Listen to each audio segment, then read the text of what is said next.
Log into Twitch on a different. You have disabled the ability to log in with your email address. What? We have disabled the ability to log in with your email address. Please log in with your username instead. What? Oh, Okay. I'm just a little bit baffled about how much you are struggling with it. 1, 2, 3. Oh, Yeah, no. one would swear I'm inept. Yeah, we wouldn't say. I really don't mean that. Where's following?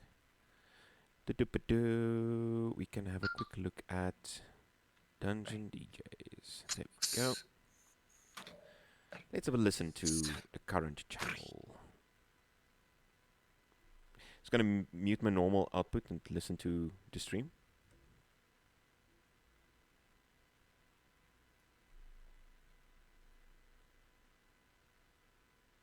Cool, cool, cool. No, remind me There we later. go. Could you give us a quick intro music or voice? Yes, certainly. Once upon a midnight dreary, while I pondered weak and weary over many a quaint and curious volume of forgotten lore, while I nodded, nearly napping, suddenly there came a tapping, as of someone gently rapping on my chamber door.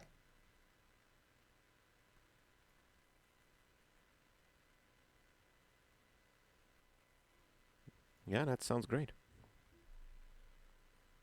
Okay, interesting. Yeah, no, you're very clear. No issues. My logging in on Edge didn't change anything. At least now I can see our channel is live because it shows live um, followed channels. It doesn't show any other followed channels, but hey, it's better than nothing. Yeah, that is good. I need to get a bit closer to my microphone. Ah, sorry for the noise. I need to get my microphone stand fixed. I'm gonna try and do that tomorrow. Mm, Because we it's stand for a slowly microphone falling stand. apart. Slowly falling apart. Anyways. Yes, like my life today for some reason. Yeah, I am on schedule 2 pain medication for that rib of mine I injured. So the mm, every Pop an extra one and go on a trip.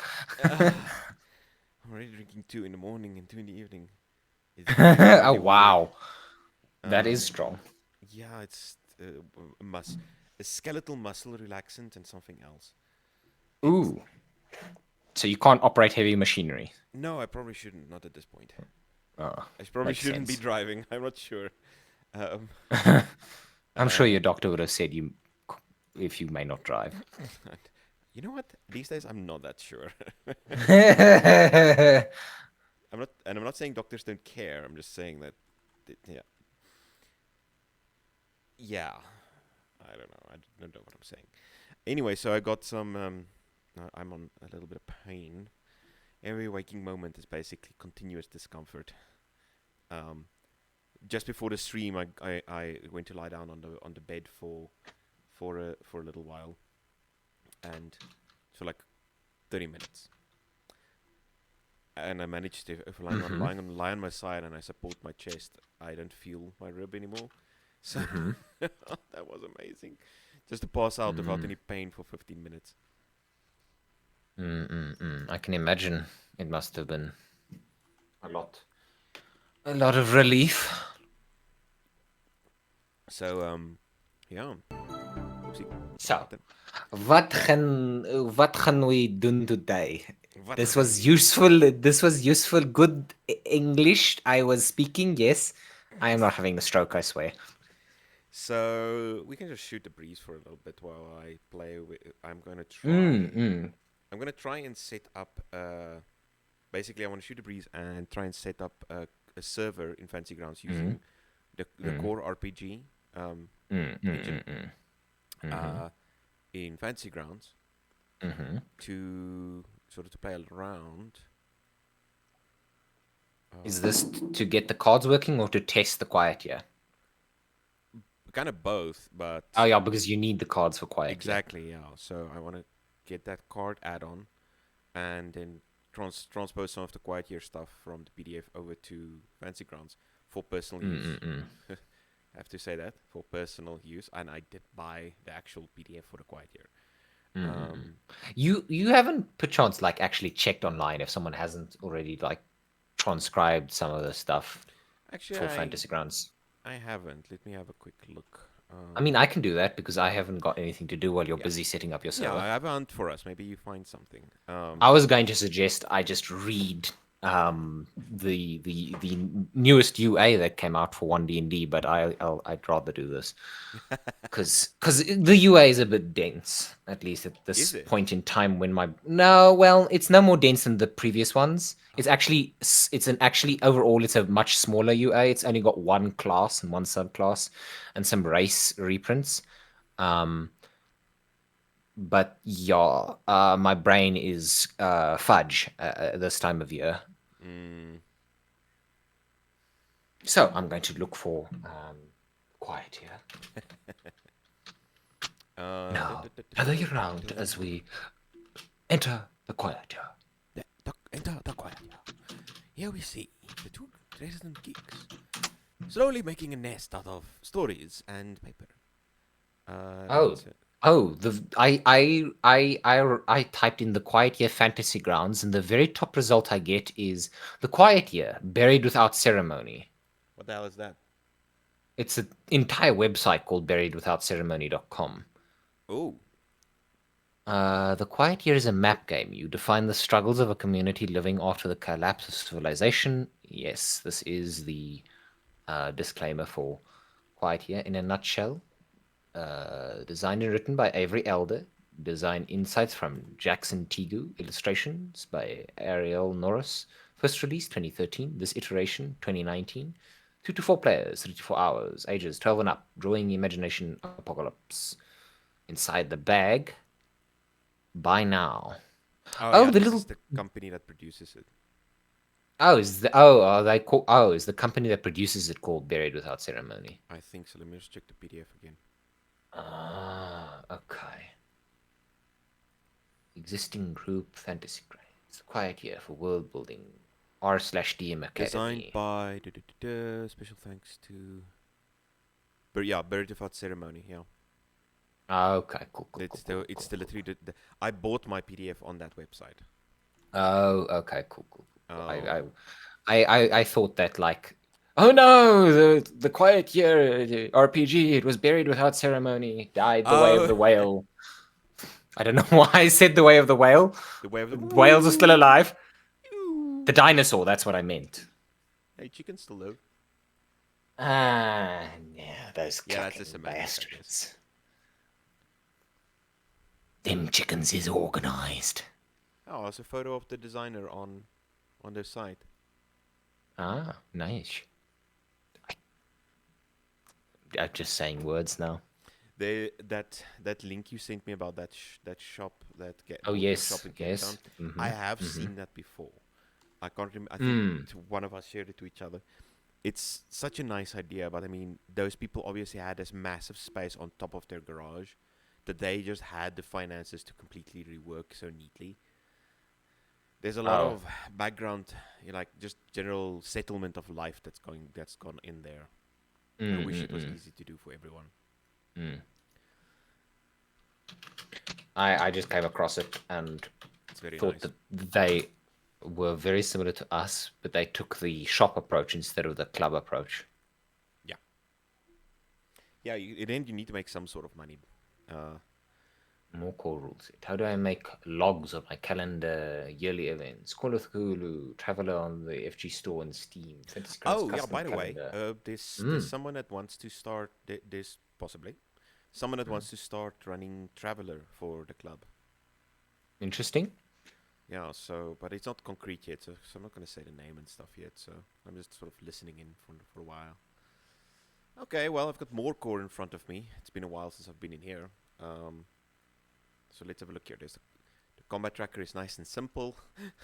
Mm, Everything in more core is, or in sorry, core RPG is such a simple thing. It's all so straightforward. mm.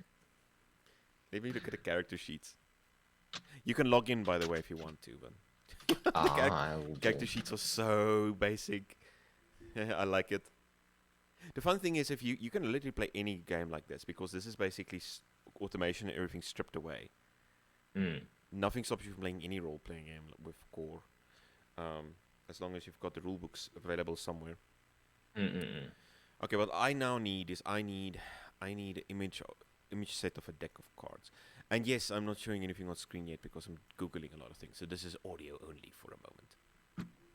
We'll have to entertain you with the sweet, sultry sounds of our voices alone. Mhm, mhm.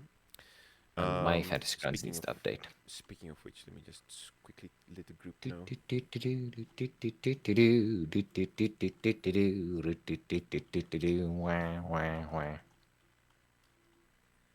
What are you updating? GGDCC. Oh, okay. The Dungeon Crawl Classics is updating. Wonder what they're updating.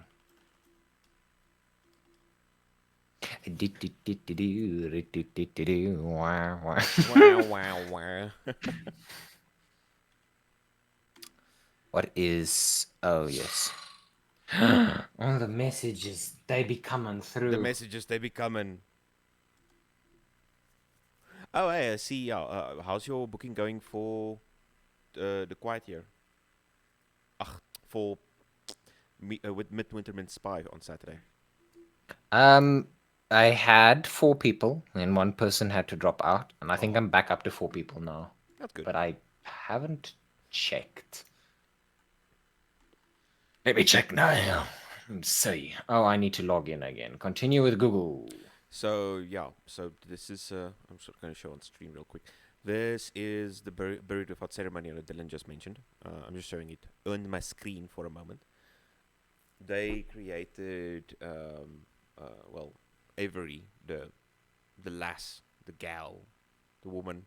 They who run the website. They create these board games, and the Quiet Year was mentioned um, was mentioned as a map building game and featured on Shut Up and Sit Down. That's where I learned about it the first time.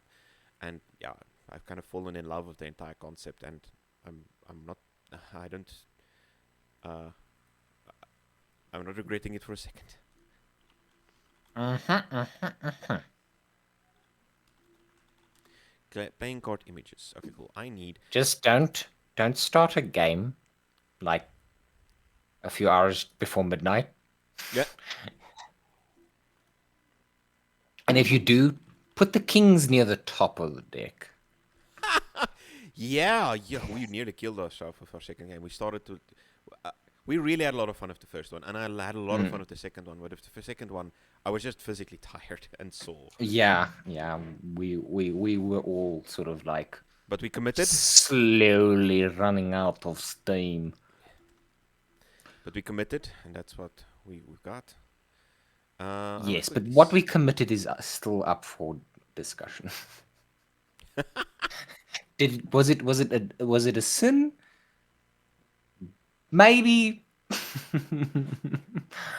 But we were committed either way. I'm just looking for what I kind of need now is All the things need to be the logged into again. cards. There should be a set of cards for here we go downloads. Yes. You should be able to get the downloads while you can locate it. While you can also locate well, also located at the back of the PDF, you can look up all the cards text using the Oracle.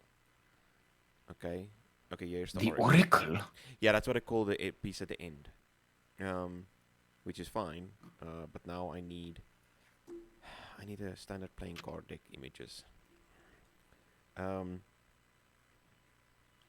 playing card images. Fine. Mm. I'm just mentioning the Quiet Year is on roll 20. What? That's bad. Yes. I What? No, it's just sad for me that it Ah, should be like that. Well, you gotta do me like that. Okay, I'm sorry. so cost of cards, cost of cards. Okay, so here's a lot of RPG item cards. Playing cards. Let's try playing card. Steampunk playing cards. Ooh, interesting. That's something to look into. Basic poker playing cards. Here we go. Oh, here's a Reddit post from someone who's like, if you've been looking for a way to play the quiet year online, I made a tool for drawing from a deck of cards, including support for the custom shuffling rules for both a short and full game. Hmm. Losing Games card show, 52 cards. The Quiet Year, ordered suits. Seed, Hanix. Card draw. Draw from a deck of playing cards with a seeded randomizer.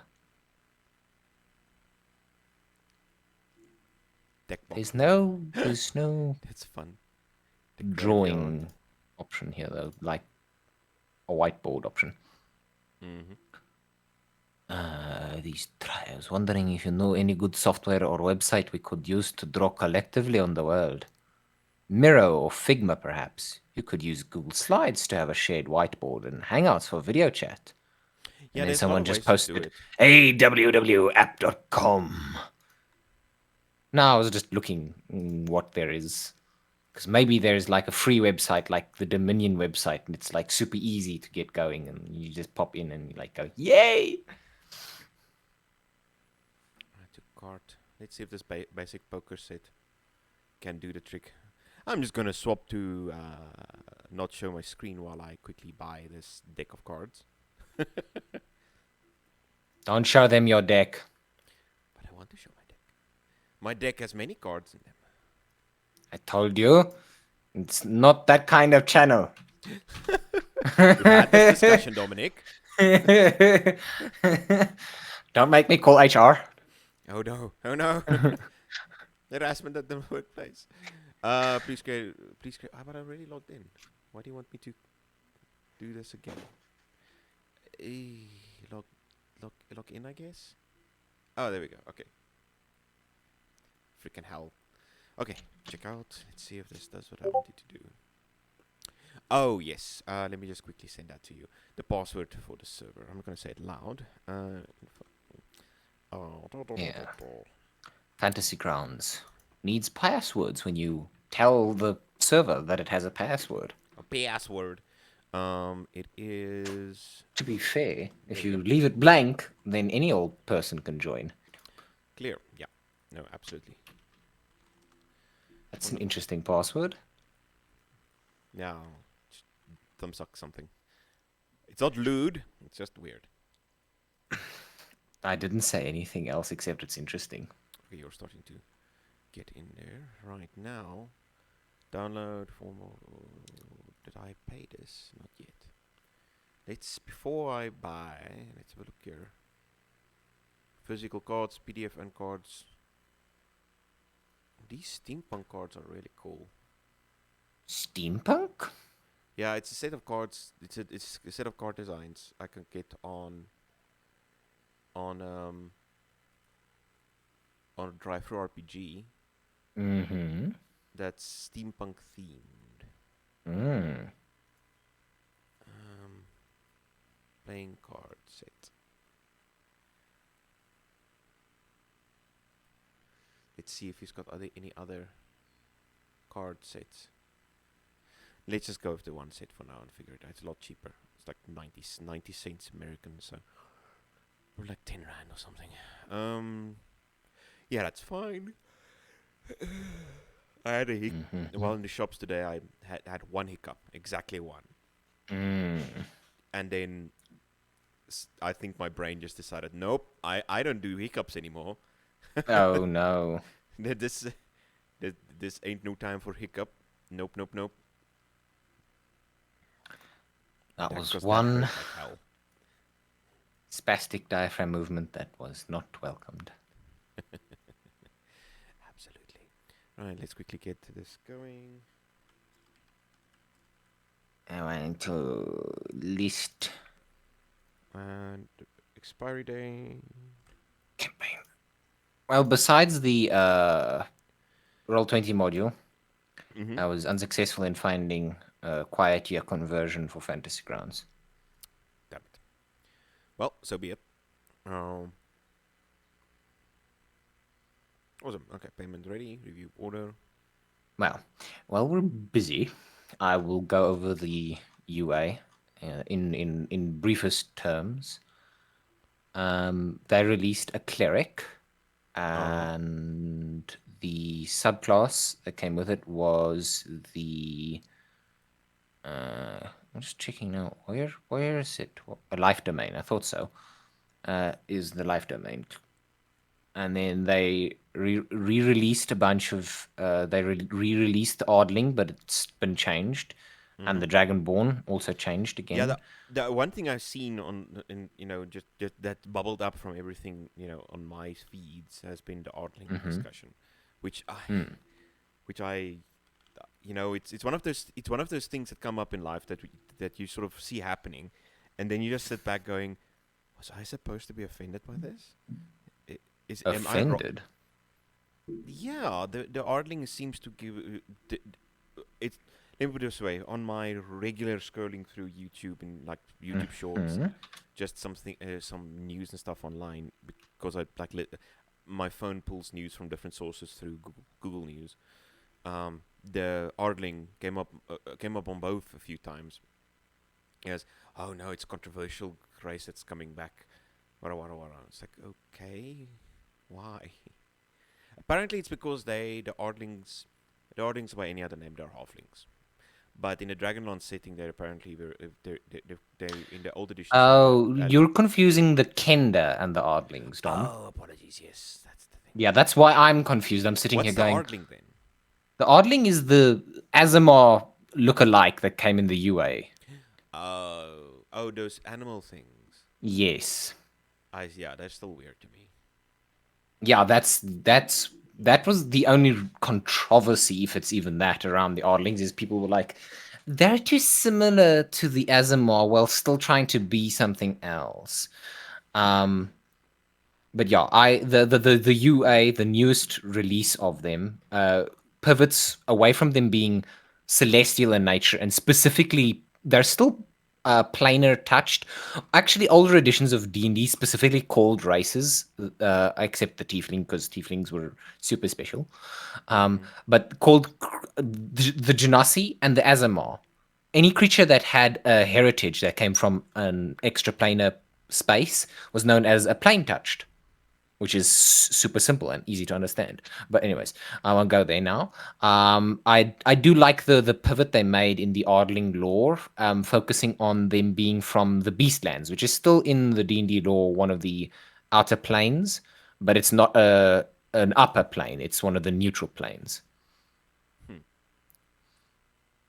which I like. I like that. That's fine by me. If they want to go with that, that's a okay because it makes sense for them to have bestial features then.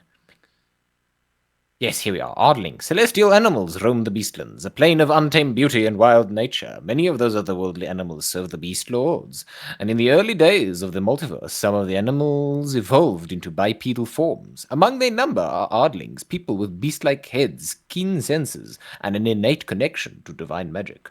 Long ago, the ancestors of the Ardlings migrated to the material plane, and Ardlings can now be found on many worlds. An Ardling has a head resembling that of an animal. Depending on the animal, the Ardling might also have fur, feathers, or scales. So, the furry race. Ugh, not the big. I have nothing against furries. I'm going ugh because of all the discussions that'll come out of it. Well, weirdly, I understand that, but at the same time, I can't help but think of the way Egyptian gods were depicted with animal heads, but human bodies. Good point. So they're not going to be the quintessential furry, like anthropomorphic animal. Oh yeah. They're going to be humans with animal heads, which Mm-hmm. is kind of very Egyptian in my mind. I Mm-hmm. can't not see the Egyptian depictions of the gods. Yeah, that makes sense. Now But yes. I have to cut out all of these. The fuck? God damn it.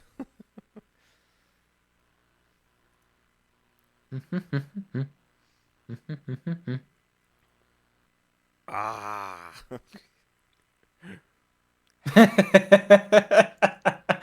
There's a forum on D&D Beyond titled "Don't Panic, one D&D is not," and then the post reads, "Replacing all spellcasters' spell lists with 3 generic awful spell lists instead. Replacing my Azamar with these weird creepy animal crossing wannabes. What?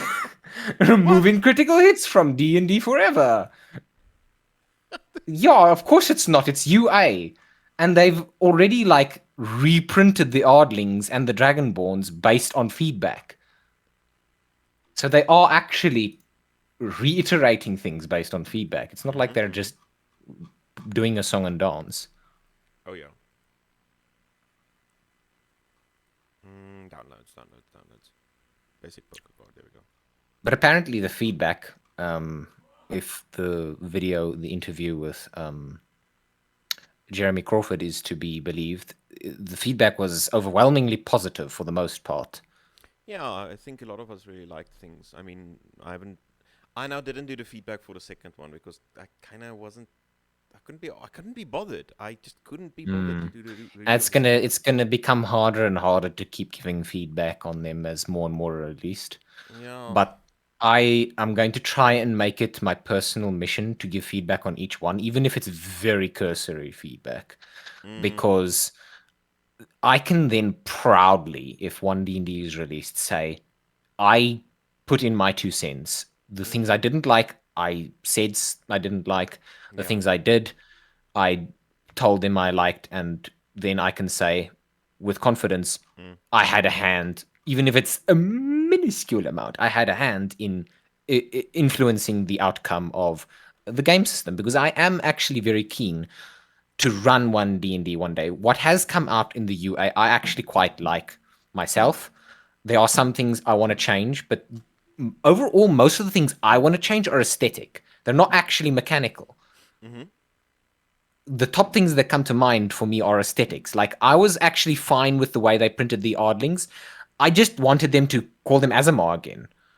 I didn't care what they said the lore is.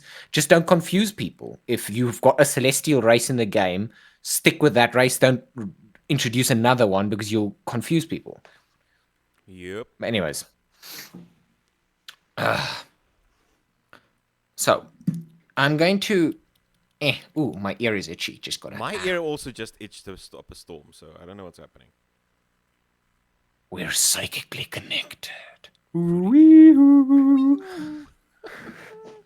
But yeah, no, as much as I'd like to say no, it was someone else's fault. No, I was just couldn't be bothered to reread and Mm, fill in that form, um, mm, which is which is kind of bad if you think about it. But yeah, it happens. Life happened. Got busy. Ignored it. mm. So, but anyway, the um, what is the main addition to the new Unearthed Arcana for Like 1.5? I said, they released the cleric, Mm. which has gotten just at a cursory glance some the similar changes to what the other three the expert classes got, and these 3 races that got the Ardlings, the Dragonborn, and the Goliath. Mm. Both the Ardling and the Dragonborn were in the first one and have been reprinted, and the Goliath is brand new. And Mm-hmm. then a bunch of feats again. They've printed more feats, and I think reprinted some of them. The feetsies. Ability check, action required, difficulty class. Wait, no, these are rules. Did I feat descriptions, rules glossary? Oh wow, very few feats were printed. 1, 2, 3, 4. 4 feats. That's all. This one is much smaller. This UA overall. Um, so they've released the ability score improvement feat, Mm. and its prerequisite is fourth level. Is you need to be 4th level. Huh. So if you are given the option at 1st level or like with your background to take a feat, you can't actually take ability and score improvement as a feat. Interesting. You increase one ability score of your choice by 2, or you increase 2 ability scores of your choice by 1. You can't increase an ability score above 20. using this feat. Repeatable, you can take this feat more than once. That makes absolute sense. And then the other three are all epic boons. Epic boon of fate, 20th level mage or priest group.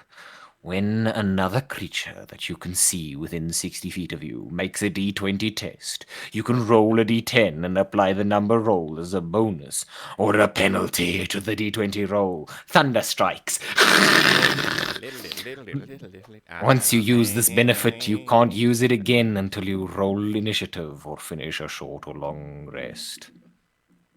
So, yeah, I'm curious to see what 1D&D will become. There was some, I mean, they said it from the get-go, from the first time, but this past week I saw articles again talking about the OGL and stuff, the Open Gaming Mm, License for mm. D&D, and there is sort of the official response from Wizards is very doesn't nail them in one way or the other, which but it I mean yeah, it doesn't really matter how you feel about it. It's their product. If they want to market and bill it differently, then that's their thing. And what they've spent years giving the rest of the industry this OGL, which has been immensely useful for startups and for other groups to do their thing. So yeah, I'm not that worried about that specifically. Um, you don't have to buy D&D if you want to buy other things as well. Mm, And it would actually we're not in the early 2000s where this is a popular but still kind of edged borderline hobby. mm, Back when I just finished school, third edition was going, but it wasn't at the height it is today. mm, Not even close. And mm, it was always treated very very scantily or very little on public media and stuff. But mm, anyway, mm. so the hobby itself was a bit different. Uh, and back then, when they brought out OGL, being able to as a third party come in and say, "Hey, cool, we've got this amazing theme or setting, and we're just going to build on top of it." I mean, they provided the springboard for so many other role playing games, things like Star Wars and Star Trek, and so Mm, mm, mm, that had versions of the Roll20 of the D20 system, the OGL, D&D system. mm. If they now decide to go the different way, I can't see it being that. I kind of feel ambivalent. It's not really going to be very good or very bad. It's just going to be. And if you Mm. and I, for example, want to go and build our own gaming system, then we'll just be not forced, but very much encouraged to actually build our own system. If that makes any sense. Um, uh, if we want to build our own system, we're forced to build our own system. So with the OGL, you can take the core of D&D, Yes, yes, yes. and without giving for Wizards a cent, Mm. license it and build your game from there. You include the Yes. OGL license in your Mm-hmm. legal documentation and your referencing and stuff, and Mm-hmm. and then you obviously make sure that you don't step over the lines, for there's certain things that they've got copyright to, which you then Mm. can't use. But you can say in your book it's compatible with, but you can't actually say the specific stuff. I think it Mm. comes down to certain classes and stuff, or certain interpretations of spells and stuff might be could Mm. essentially. For example, I can't build completely separate system and not give the wizards a cent, but still have tensors floating disk in it. For example, Mm. That makes sense. you kind of have to, and art, they own all the art, so you don't get any of that. Uh, but yes, so if we now, let's say in one D&D's era, want to build our own system, um, and there isn't an OGL for one D&D, then we might just have to we will have to, or either then have to um, work heavily with whatever licensing Wizards will be using. Mm-hmm. Mm-hmm. There's a lot of these people like DM Dave and all of these creators online creating third party content for fifth edition. They will then have to either just continue using fifth edition as a base, or they'll have to they will have to just build their own core system. But building your own core Mm-hmm. system does have that the sort of the not a really a problem, but a risk. If you are building a Mm, brand new role playing system, that means you have to onboard someone into a new system, and that's mm, depending on what player group you have. That can be either very easy or very hard. mm, Um, and but yeah, so that's kind of what I'm saying. I'm saying if we have to, not you and I specifically, I'm using the sort of the global we. We'll mm. just have to, create our own systems if The we want royal to. we. The royal we create our own systems if we want to continue building RPGs. Because I Mm. think at some point, I, it's not going to be. Oh God, freaking hell! I wonder why the capture card does that. No idea. I'm no Freaking. expert. If But I yes. were, I might not be doing this. I might be doing something else if I were an expert. Oh shame. Yeah. Yeah, both of us had a lot of audio issues recently. Well, you had more just niggly things, the type of thing that shouldn't Just be an issue. well, yeah, it's more a case of having I reached the limitations of what my previous mic could do, and now I'm getting used to having a new mic that has new capabilities. Interesting. The hell is this? Animal ancestry. Hmm? Hi, What's what? I want to offer promotion of your channel, viewers, followers, view, chatbots. The price is lower than any competitor. The quality is guaranteed to be best. Auto on, incredibly flexible, convenient order management panel. Oh, good lord! Go to doghype.com. Yeah, I'm going to just um, what is this? How can It's Doge hype. I? No, Well, you thank can you. probably buy Dogecoin as well. Yeah, that's obviously a bot. Best. By the way, Best boy. yeah, best boy. Okay, let's look at you. You are uh yeah, this is just bad. Quick whisper. Okay, I'm not gonna bother with this. If something like that talks again, I'll block it. Speaking of which, I should probably at some point look into being a bit more involved with the OBS. But honestly, I can't be bothered. Just being able to turn it on and start streaming is just and the simplicity of it. It's just fun for me.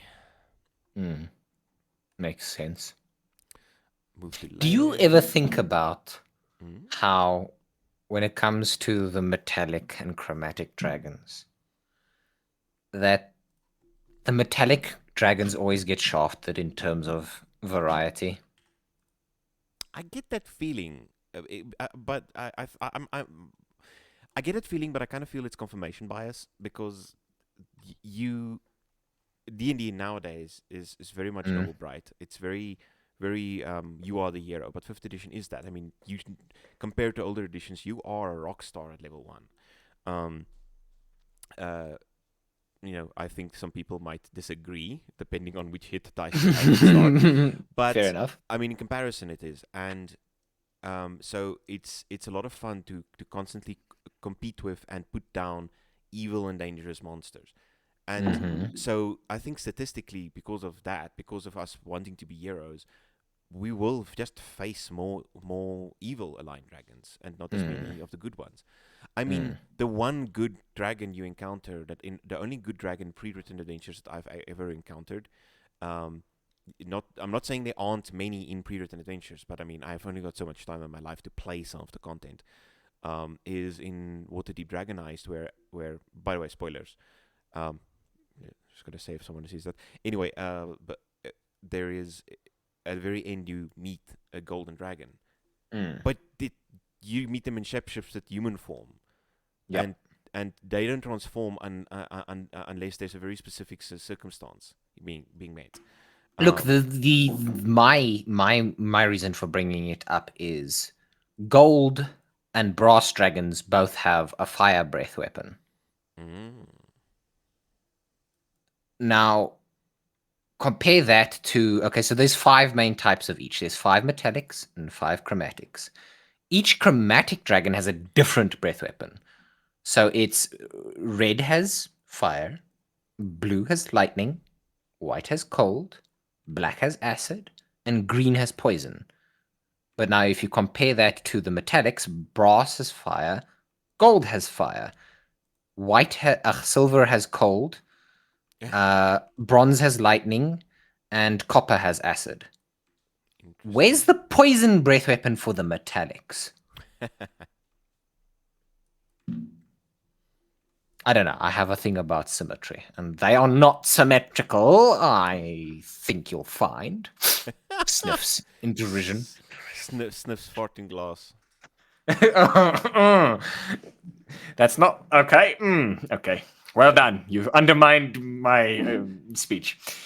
Um, now, That's not the only it thing is I've it is undermined. just one of the weird things that I think about when I think about this game. One of those things. What was I thinking about the other day that I was like, there Something was that something. I do, Mm, however, feel that's something that's hard to do in mm, general is just seeding a dungeon. To some, mm, even in pre-written adventures, there comes a point when in the pre-written adventures that you could realize that they're essentially just going by the numbers and putting things in the situation which belong there, by thematically belong there. But then you as a mm, GM, it's your carte blanche to either leave it there or to throw it away, depending on what type of adventure you're running.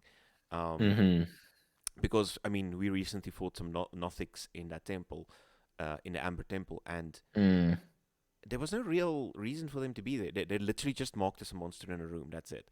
mm, And that's kind of sad to me because that's kind of the reason Curse of Strahd exists, because of people feel the original creator of Curse of Strahd feeling that why would a vampire just be in this room in the middle of a dungeon complex?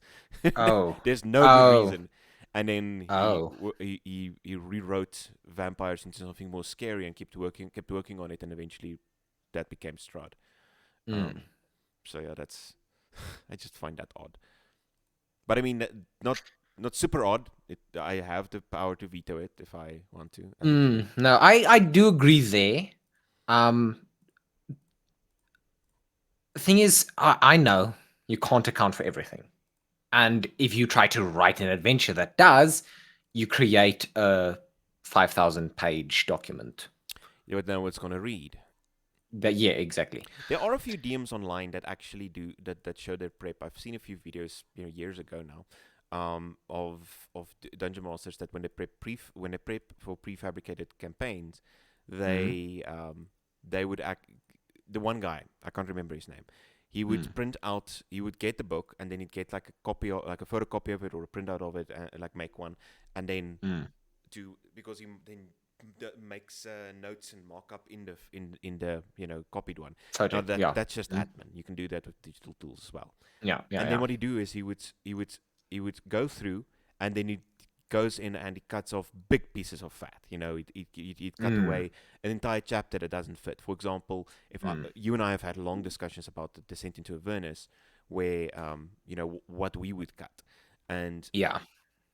um, so he'd cut out big things, and then he'll go back in, and the stuff left behind, he would then he would Flesh then out a little more. yeah, cross out NPCs that he feels won't add any value, or Mm, mm, introduces NPCs that you think he would, or a section mm, that doesn't have a lot of detail. He expands on the mm, detail. mm, I mean, mm, that's how I felt.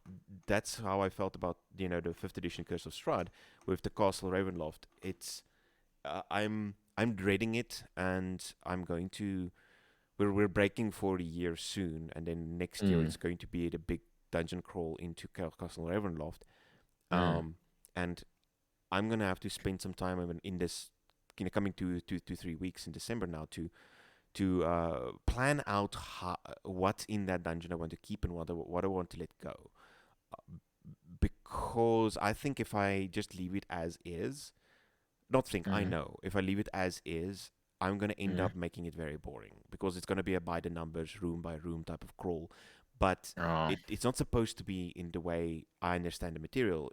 It's supposed to be an extension of Strut. It's supposed to you're basically, it's not like there's going to be a room you walk into and there's going to be Strut and you're going to fight him. That will Mm, probably be there thematically, but the moment you put your feet into the inner walls of Ravenloft, you are then fighting Strahd every step of the mm, way because the Mm, entire castle is his dark will manifest essentially. mm, My interpretation, by the way, of it. It's not saying mm, that's what it's supposed to be, but yeah. Let's see if mm, I can mm, get mm. this. Come The on. thing is that it's a tightrope. It's a tightrope when it comes to this dungeon descriptions and what you put in a dungeon, Mm, um, because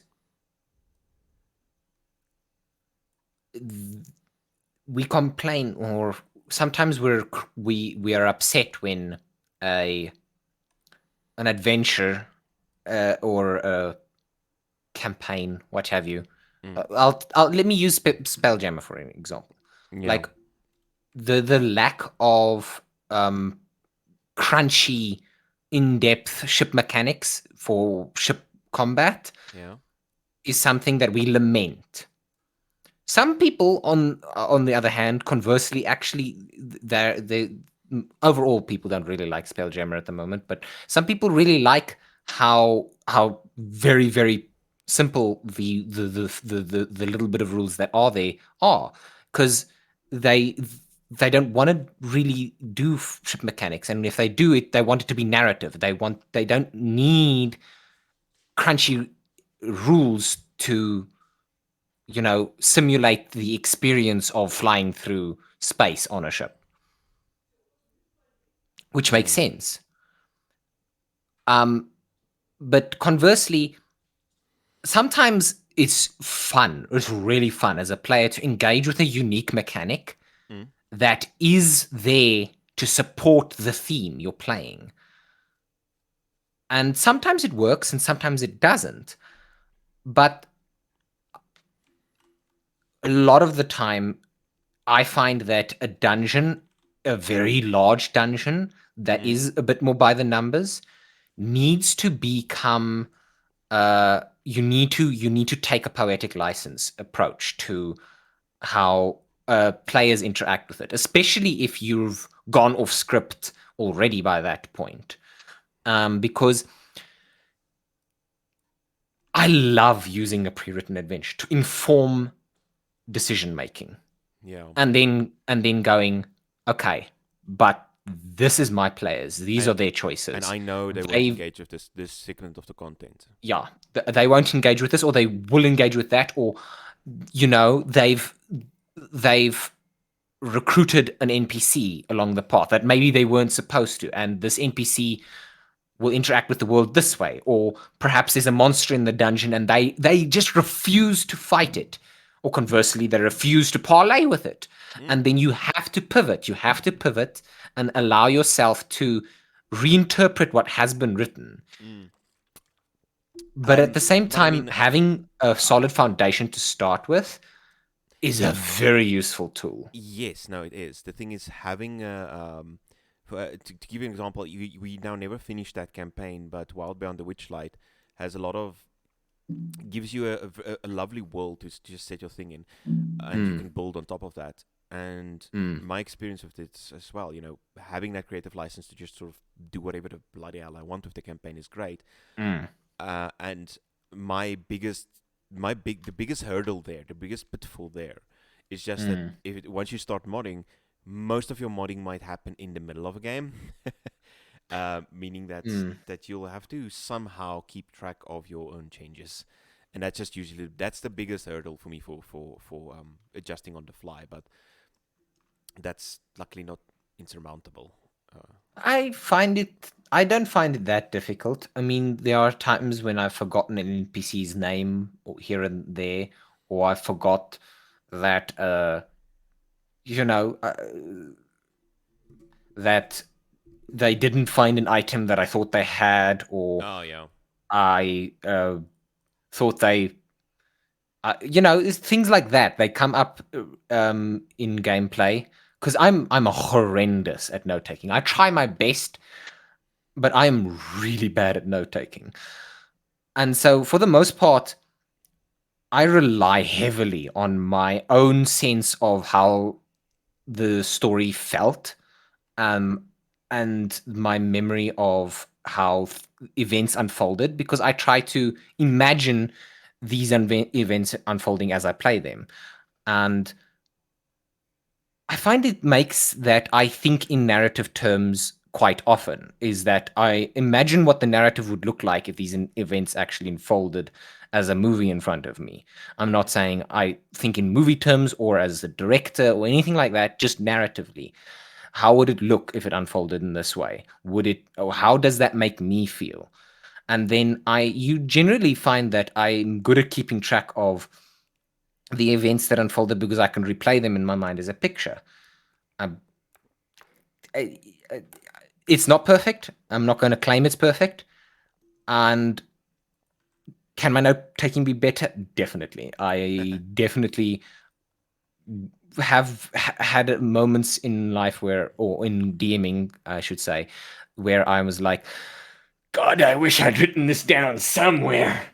But I've run a few campaigns now, um, several of which have been very much actually, even the pre written ones have been very reworked to suit the players and to suit how I interpreted the flow of the story.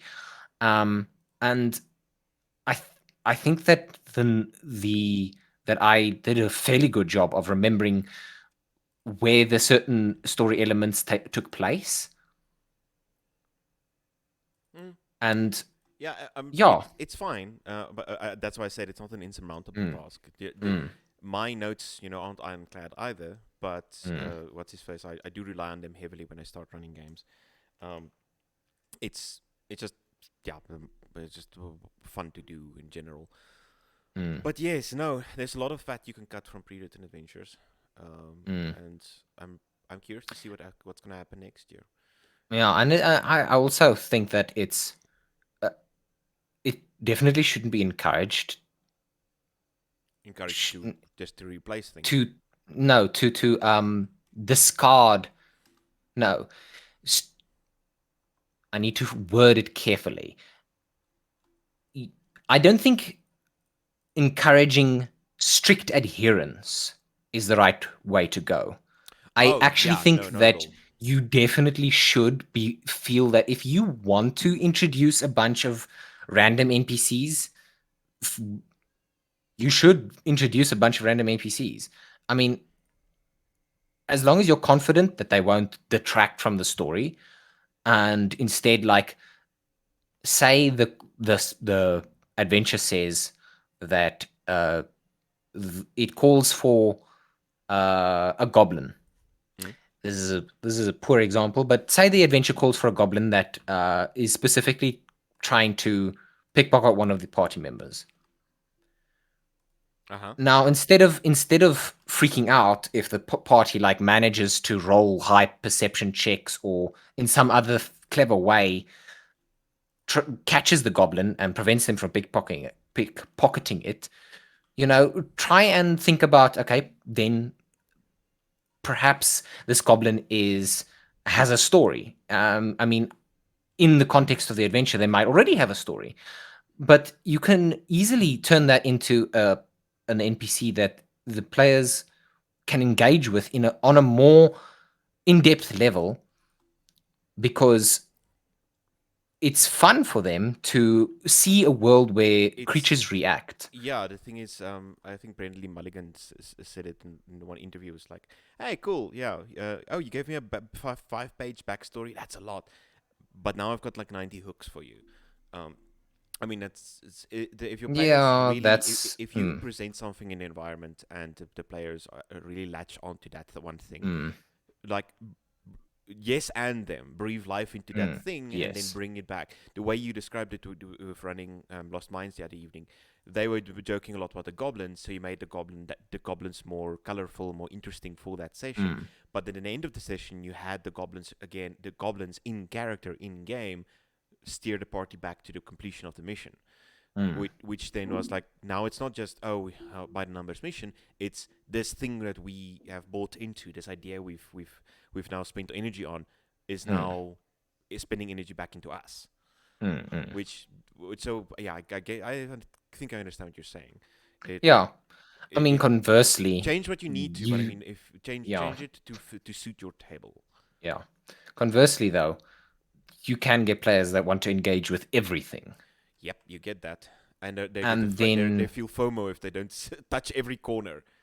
then yeah, I suppose it is a slight fear of missing out. It's more just a case of I don't know. It it brings them joy to see the DM go. Yes, the table has weird carvings in it. Yes, I know what those carvings are. Jeff lives here. Amy loves John. You know, Yeah, that's what. some players absolutely adore forcing the DM to come up with stuff on the spot as often as possible. At least that's how what I've experienced. It's not that's an A exaggerated little bit of example. sadism there, yes. That's an exaggerated example, but I personally do actually enjoy improving quite a lot. But Mm. when it starts like distracting from the plot, from the adventure, and like moving ahead in the story, then it's a problem. It's a problem in play. To constantly be going, and what about this? And what about this? And what about this? And what Yeah, about at some this? point you need to stop adding. Yeah, But yeah. yeah, it's about reading the room. It's Mm, about sort of understanding who you're playing with and just sort of what do the people call it? Your EQ, your emotional quotient. You need to know mm. where your table is at. Um, to sort of understand what is good and what is bad. 10, 4. I am building my card deck. I didn't think this would be so quick to do, but I am basically done. And then we're going to have to test the cards. For anyone that is interested, by the way, this is this mod, the decked out. It's a Fantasy Grounds Forge mod that is really cool, and I'm trying to make it work better or work at all, to be frank. I know I did check if the Quiet Year is available for Fantasy Grounds, but have you? Did you check if there's already if there isn't maybe already a card conversion? No, no, because Okay, what's his face? no worries. It was so it cost me 6 rand, six Hmm. rands to Hmm. to load this. Oh, for Pete's sake, would you load, please? Thank you. It cost me 6 rands to get these cards, Hmm. these images, and now they're sorted out, and I could quickly cut them out with Inkscape. So it's all sorted out now. 5 and 8. Because there's a lot of cool things you can do with playing cards, with initiative, and a lot of cool, funky things. Hmm. The Hmm. Hmm. funky things. Let's get you number 7. The funky Take things. And now we me go to to hard. Funky Town. So, oh goodness, Cards. there's Jack. I'm looking forward to this. Oh, I keep breathing into the mic. Apologies. I'm looking forward to to the next couple of weeks with my longer running campaigns coming to a bit of a pause. So I've got time again Mm-hmm. to just sit down over Christmas and New Year's, just to lounge around the house and read, because that's usually when I Mm. spend my time and actually like really actually spend the entire day just reading an adventure book and just sort of absorbing the material, and then I Mm-hmm. basically use that base knowledge of what's going on in the game to run the rest of the campaigns that here. Um, so yeah. Oh, hello, come on. There we go. But I'm looking forward to that. You're also taking a bit of a break, which is great. And then Mm. next year's going to be interesting. I've not retrieved. I've reached out with our cinema idea, and I've not really Oh heard anything back yet. yes. Uh, but I will try a bit more earnestly in January. When because it's now end of the year, getting anything out of Mm. anyone right now is freaking hard. Mm. um, at work, it's just a constant back and forth between America going offline and India starting to slow down as well, and everyone just sort of just Mm. going into their holiday moods, which is fun and fine. The decked out extension does come with a deck of standard cards. Oh, Then I missed it entirely because I couldn't find it. It doesn't install again. Included with the extension is a module that contains your bog standard 52 card deck plus 2 jokers. Hmm. Well, that It was is. a learning experience for everyone involved. Yup, yup. Okay, cool. Right. So, you're still logged in. It says you're disconnected. I did disconnect because I was getting the decked out mod for myself. Oh, nice. That's how easy it was. I took maybe not even a minute, and I have it. It's mine. Awesome. Yeah, no, no. It's Getting mine. getting stuff off the forge is amazingly quick. It is. Overall, Fantasy Grounds is a very robust tool. The word there, the operative word there is robust. Robust. Okay, cool. I've got playing cards ready. Now the next thing I need to add in is the reference. So how am I gonna do this? I need to have a reference. I think this will be best suited as a note for now. Mm-hmm. So yeah, I'll just Mm-hmm. create a note with all the informations in them. Mm-hmm. This will be. I'm looking forward to going on the holidays and being in Cape Town and checking out what was its name? Ho- uh, no, yes, no. Was it Board and Horde? Sword and board. Sword and Board. Yeah, I knew it was something. I could my brain. Sword and Board and Durbanville Games Oh in yeah. Cape Town. Because we're sorely lacking in local friendly gaming shop supplies. Our local friendly gaming shop is very, very friendly. It lets us play there. Um, but supplies for D&D are very scarce in our corner of the country. Yeah, it's always that way with role playing games in South Africa. There's it doesn't bring in money. That's the short of it. Mm, It brings in money, but not at the local shop level. It brings in money mm, in merchandise and other and with the larger celebrity style things. There mm, because then people are paying almost like watching a TV show. The entire model is different. mm, But just in books, nah. It just in minis, not not unless you've got a very strong local community that drives that. mm. But no, I've seen it. I've seen it working with local gaming shops. It doesn't ever, unfortunately, bring in enough money to validate the, you know, Not in going our out of your way to corner of get the stuff globe, for you. no. I mean, our previous local friendly game shop before they now kind of died. Mm, They could do it, but the only reason they could support us is because they had so much success with the playing card games. mm. Oh, he's gonna sneeze.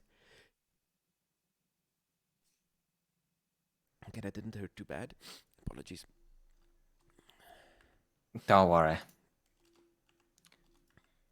We didn't hear it, so Yeah, I uh, managed yeah, to get to fair enough. my gain control quickly enough. No. Right. Oopsie. Let's quickly go there. No, I'm just all over again, just happy with Fancy Grounds. They're doing a giveaway, by the way. Speaking of Fancy Grounds, they're doing a giveaway. Let me just Mm. to see. I did link that somewhere. Fantasy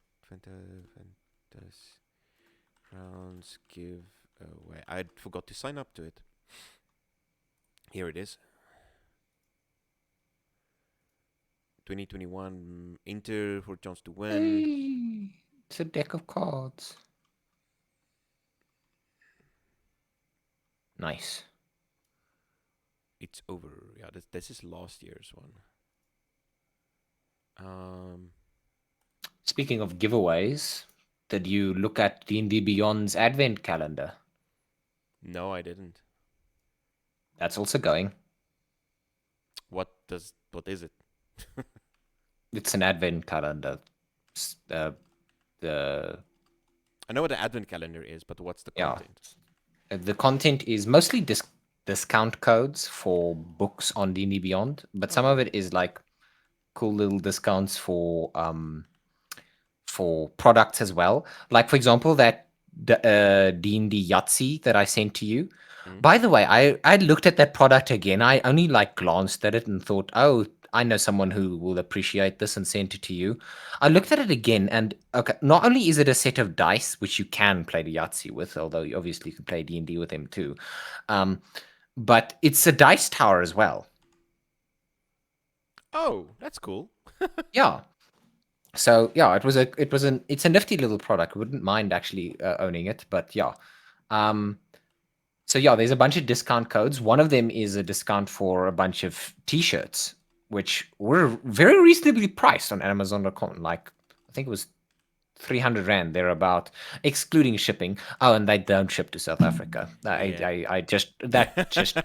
I just remembered they don't ship to South Africa. there's so many there's so many things that I think that overseas they especially like in the western part of the world that's so easy for them to just they get someone on that side, someone in America right now. Oh, I'm getting into D&D. You can Mm, immediately just go to conventions and meet thousands of people. mm, It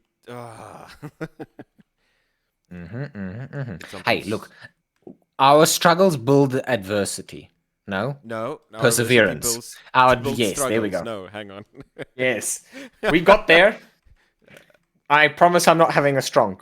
A strong. Who's making snost? I shouldn't joke. Strokes are nothing to laugh about. Okay. We'll just be So sad now. dry. Okay. Um, oh, I think my pain medication just started to kick in. Ooh, we've got Meddom now. That What? sounded wrong. I don't know how to sound anymore. Right. So it's not me. I swear. I was dead at the time. He was dead, Jim. Awesome. Nice. Okay. So Okay. kick-ass. Right. Wonderful. Make it public, and then that's spring, which is hearts, and then I need to create a new one. Next note. This note is going to be for summer. Oh, excuse me. Yeah, something I'm kind of a little bit excited about, which has come up Hmm. on my feeds and information recently again, is the Hmm. Diablo 4 coming out next year. Oh, I'm excited. The official release month for Baldur's Gate 3 has been announced, so it will Oh, what is it? release August next year. Oh, that's cool. Yeah, next year, Diablo between Diablo 4 and then Baldur's Gate, it's gonna be a good year. And I already own Baldur's Gate, so yay! Yay! Yeah, you don't have to buy it. It's I bought it like what 3 years ago now. Fair enough. Um, but yes, Dragon Age. The next Dragon Age game is also the Dreadwolf. That's what it's could be. Dragon Age Dreadwolf is coming Interesting. out. Probably not next year though. But the the first trailer for it has been released, and Hmm. I'm super excited about that, as well as other people I know of who are.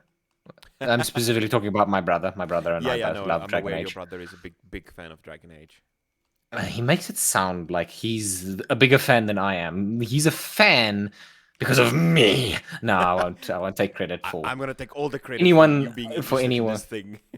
yeah, it does feel that way. But I mean, like I've explained how technically I got into D&D because of my brother as well. Um, so I obviously I played the games before he could because I'm older. It just makes sense. Hey, So I Felix, he's in chat by the way. uh the quiet year. Hades 2 was also announced. Oh, okay. But yes, Hades no, I haven't I played yet, but I played Transistor, which Transistor and Bastion, which are from the same developer. I just haven't played Hades yet. Sorry, you were saying, Dylan? I was saying I played Baldur's Gate, the original Baldur's Gate games, way back Oh, that's cool.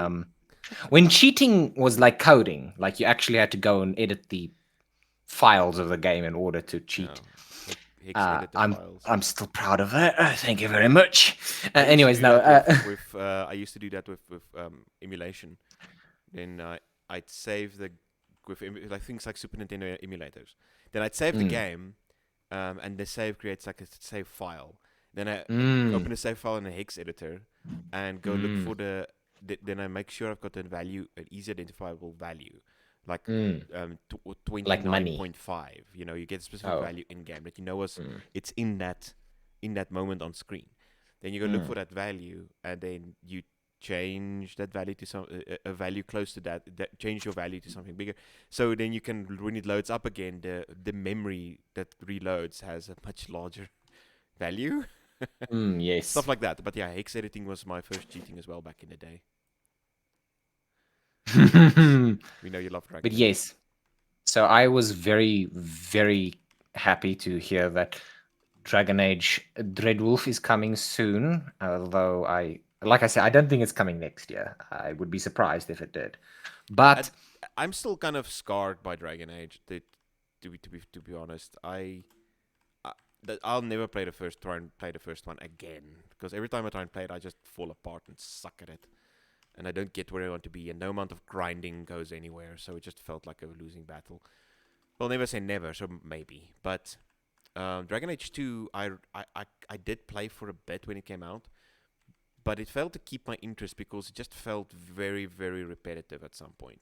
But I don't think that's the game's fault specifically. I just think I was looking for a different type of game at that time, which I'm aware of. overall, I'm not always. I mean, a month and a half ago, I was knee deep into Cyberpunk still, and just enjoying the crap out of it. I still love the game. It's not the type of game I want right now. mm, yeah,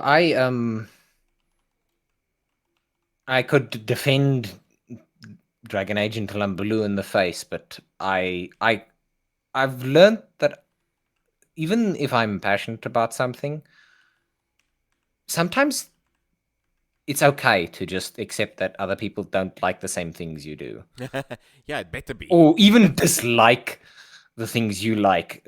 And I went through a stage when I really, really, really was like, I can't believe people can't like the things I like. I must be some weird alien species. But yes.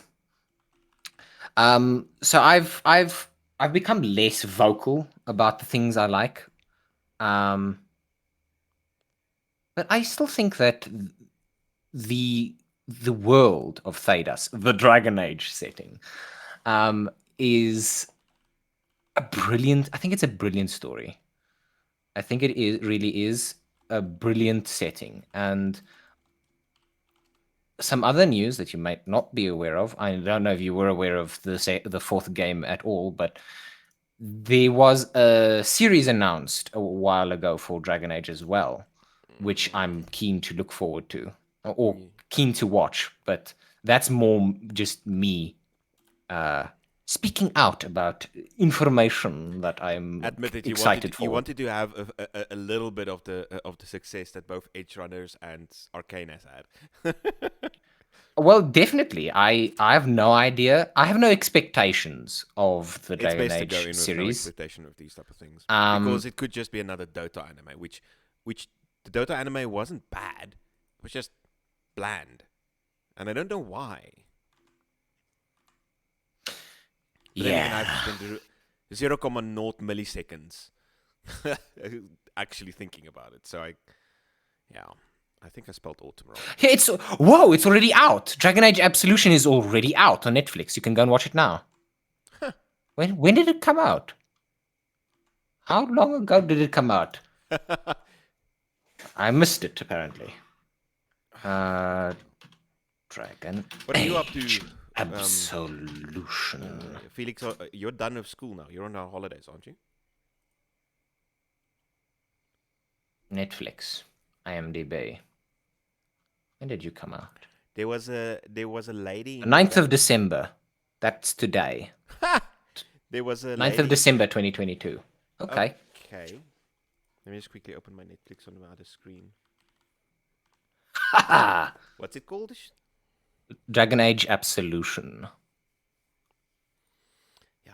Oh wow, it's the top billing on my the moment I opened opened Netflix. I got it as a immediate trailer.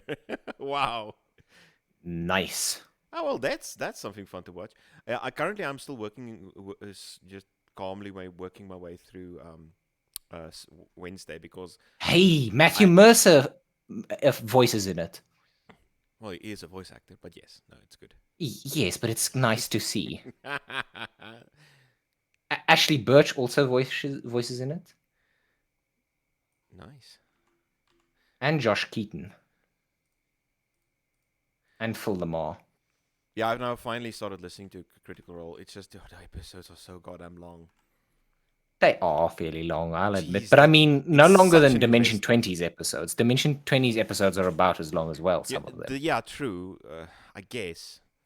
I don't know. I, it's a little bit different. The vibe is a bit different. It's not bad. It's just different. The vibe is different. I will admit, when I first started watching Campaign 2 of Critical Role, I felt very excluded because there were a lot of in jokes. Like, they felt very clicky. Oh yeah. And I struggled to get into it. And I like feel like I'm a part of the critic community, as it's called. Yeah. But I sort of just ignored that feeling and enjoyed the story. And over time, I also started, because they started developing new in jokes that I was a part of. I mean, I know I'm an audience member, but it was inclusive to feel like you were there for the first time. The sort of um Mm. the first time they started going, it's been a while. The- yeah. No. I mean, I get that. Completely. I let me put it. Let me rephrase it. It's hard to get into, but it's not. But anything of this size is hard to get into. I mean, Mm, I had to. I basically got into the Glass Cannon podcast twice. I listened mm, it to 114 or something, and then I didn't mm, listen for a long time because I focused on other podcasts. And then I went back and tried and listened again up until mm, like 170 something, and then I left it again. And then when I came back, I had lost the plot completely again, so I had to start a third time or something mm, like mm, that. mm, So it was a lot mm. of back and forth, but there was something about the moment to moment gameplay in their campaign, the moment to moment like camaraderie of the group that just kept drawing me back, um, which I really enjoyed. I just don't feel that with the role group yet. Mm, Um, mm, mm, what's his face? I also, it's a bit frustrating to me. But this is a me problem, completely a me mm, problem. mm. It's frustrating to me that I sometimes sit with there's like 8 people at a table. Um, it's much harder for me to then follow the moment to moment gameplay personally. But as I said, that's a pet peeve of my own. That's um, just something that kind of happens. I've I'm gonna be honest with you. I experienced the exact same thing in Androids and Aliens, and that's not because the cast is too big. It's just because there's no faces. The first whatever how many episodes, which I have to listen to in podcast form and not via a YouTube video, which is how I watched Critical Role. I'm enjoying it, but it's also like But see, I that's why I I like can less only tell voices. I can only tell when Troy is speaking, or when what's her name is speaking. I feel bad for forgetting her name now. Oh, the Swede. Emily. Yes, the Swedish girl. Uh, I keep forgetting her name again. I know what you mean. Eleanor de Lorenzo. Eleanor, yeah, not Emily. Eleanor, yes. I can only tell when I can only differentiate for certain, and I like identify that. Okay, this is Troy and this is Eleanor. I can tell when the others are speaking in character because they do a brilliant job of voicing their characters. Yes, they Like do. the Dr. Friss is very Doctor distinct, Fizz. Yes, and the but he Vesk is is. with the gruff voice is very distinct. But when they're speaking out of character, I can't tell the other cast members apart. that happens. What's his face? But because I don't want to sit here in front of my computer and watch Critical Role. I want to just Mm. listen to it. I Yeah, fair enough. that hurts my brain a bit. But I completely know where you're coming from. When I started listening to role playing game podcasts, the first one I Mm. role playing game podcast I just was listening to back in the day was because I got into Maximum Fun, and then I got introduced to the McElroys, and then I learned about Adventure Zone through that. And the first time Mm. I listened to that, I couldn't distinguish their voices from each other. And then I'd listen to something like My Brother and Me, which is the three brothers speaking to each other. And I listened to it, and Zelda just listens to the podcast, you know, as well next to me, and she would say, "I can't determine who's talking now. It's they're too Mm. similar." And I had that same problem, and as their mics got better, as you know, from Mm. their first episodes with the role playing game, with with their first D&D campaign that they Mm-hmm. recorded for a show, they since then they actually went out of the way and got better mic equipment, Mm. which is really really cool. Yeah, but I mean, And the that Androids in helped. Alien Cast has very good Equipment equipment, as and well. I'm sure I will over time, as I get to become more familiar with them, also be able to distinguish them. That's Uh, nice. But also, I mean, if you don't want to listen, it's also fine. no. I'm thoroughly enjoying it. I mean, I want to carry on listening, but I'm also very easily distracted. Yeah, same Um, here. Don't worry about it. Currently, I have a lot more going on. I mean, it's whether or not it's productive going on or debatable, but I have a lot Speaking more going on of, at the moment than I had when I first started watching Critical Role. When I started watching Critical Role, I wasn't like one of the driving members of a club. of of a club. And so I had a lot of free time to just sit Man, I and wish I can one day watch it just like I grow the club. watched a movie. Hire you. That Wants to hire would you, can't yet, because money. Uh, there is what's the other thing again? There, I was gonna say something about the club and stuff now. yes, It, segue to our sponsor. I mean, segue to our club. segue to our club. Yeah, I mean the Gilded Rose is doing rather well, and it is that end of the year time now where people fade into the ether and don't come back until it's the new year, and they have to pick up their lives again. Um, so Hello, life. so it's going I quite. see you're still waiting for me. I am super excited about how well our public games at the new shop is going. It's already way better than it was at at Protea quite a few months ago. Mm, Um, mm, mm, mm. this is definitely nice. There's a passionate people that want to play, and Mm, they're chaotic and wonderful and make weird choices, and it's great to onboard new people and just have fun with a hobby as it mm. is. And it's also No, remarkably definitely. cheap, to start playing D&D. If you Um, want it to be. and it should never be more expensive. I recently saw crafting. There's a guy online that does physical crafts of dungeons, but Mm-hmm. from full material, from core material. And one of the ones that came up on my feed, which for good reason because I've probably mentioned it online before, is the White Blue Mountain, and Mm, and and he goes through the process of, and let me put it this way, he goes through the process of taking a 2D map in the book and then building mm, it into physical terrain. But mm, then in doing so, he immediately runs into mapping issues of mm. like certain things just doesn't make sense. And I like can and then he only imagine how it would be a Sisyphean task, in my opinion, to try and build the physical terrain for the Caves of Hunger from I Ice knew you were Prime gonna of the talk about the Frostmaid. caves. Of course, I am. That map looks beautiful in the book. Do not try and turn that map into a single cohesive map on any VTT. There's a reason it comes as several separate maps on Fantasy Grounds, and that's because it was originally several separate maps that somehow got witchcraft together. Mm. Yeah, But that map yes, really gave you some gray hairs. yeah, By the it's time just we got to the end and they were, oh, hey, here, there are remoras here. I was like, nope, I'm not doing another second in this cave because nope. Like I didn't mind you spend. I went through the effort of like finding a third party map maker and drawing line of sight on that map and like transferring all of the encounters over to it. I was happy for you to spend more time there because I'd put in effort to make it a, a worthwhile exploration. Yeah. But yeah, in the end, it was just weird. The thing is, the reason it stands out in my brain is because it's it's not only a three-dimensional space because the entire Caves of Hunger Has system yeah, different like levels.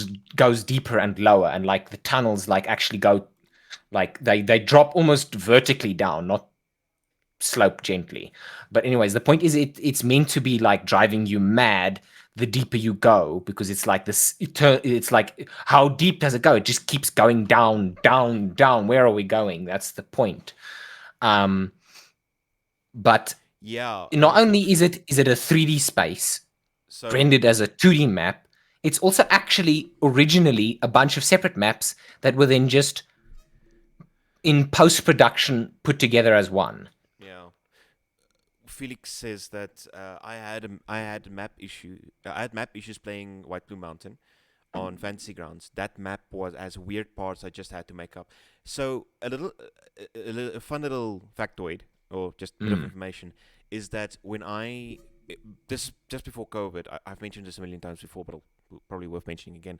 Just before COVID in 2021, when no sorry in 2019, um, mm, when I that September, October, November, I spent a lot of mm, time exploring virtual tabletops for myself because mm, I wanted to have that knowledge in case we needed it. For I don't know, maybe I was mm. psychic. I don't know. So I bought a license for Roll20. I bought my licenses for Fancy Grounds, basically all the like the player handbook and the DMG on both platforms, and then I played with both. Uh, and roped some of your community members in just to sit through very small one-shot games with me. And that the mapping issue for the White Blue Mountain map is just Mm, weird. It mm, just doesn't. It's almost like a Chinese finger trap of a design. It works until it doesn't, and then you don't know why it doesn't work, and it's hard to explain because then an alley, a hallway that you're in is suddenly you follow the map as is, and then suddenly the players go, but there's only 5 feet wide in the hallway. Why? And you look, how's this possible? I followed the map as is. It does, however, the only thing about White Blue Mountain that kind of redeems that is that you can actually um divination wizard, yes, that you can actually break the main chambers, the three arms. As long as you can connect the three arms and some of the secrets, you're fine. You don't have to follow those paths directly. The My it favorite part of that dungeon is, and mm, everybody interprets it differently a little bit, is the room with the metal discs that you jump from one to the other. Um, because it's just such a fun skill challenge. If you're playing with a yeah, base except if you group, have a character that is broken and you can just teleport halfway across a room, exactly. which is what I had when I ran through Felix's run of that campaign. Listen, word of advice to any DMs who potentially listen to this in the future to come: be aware that the way of the Shadow Monk at I think sixth level can just teleport in dim light or darkness.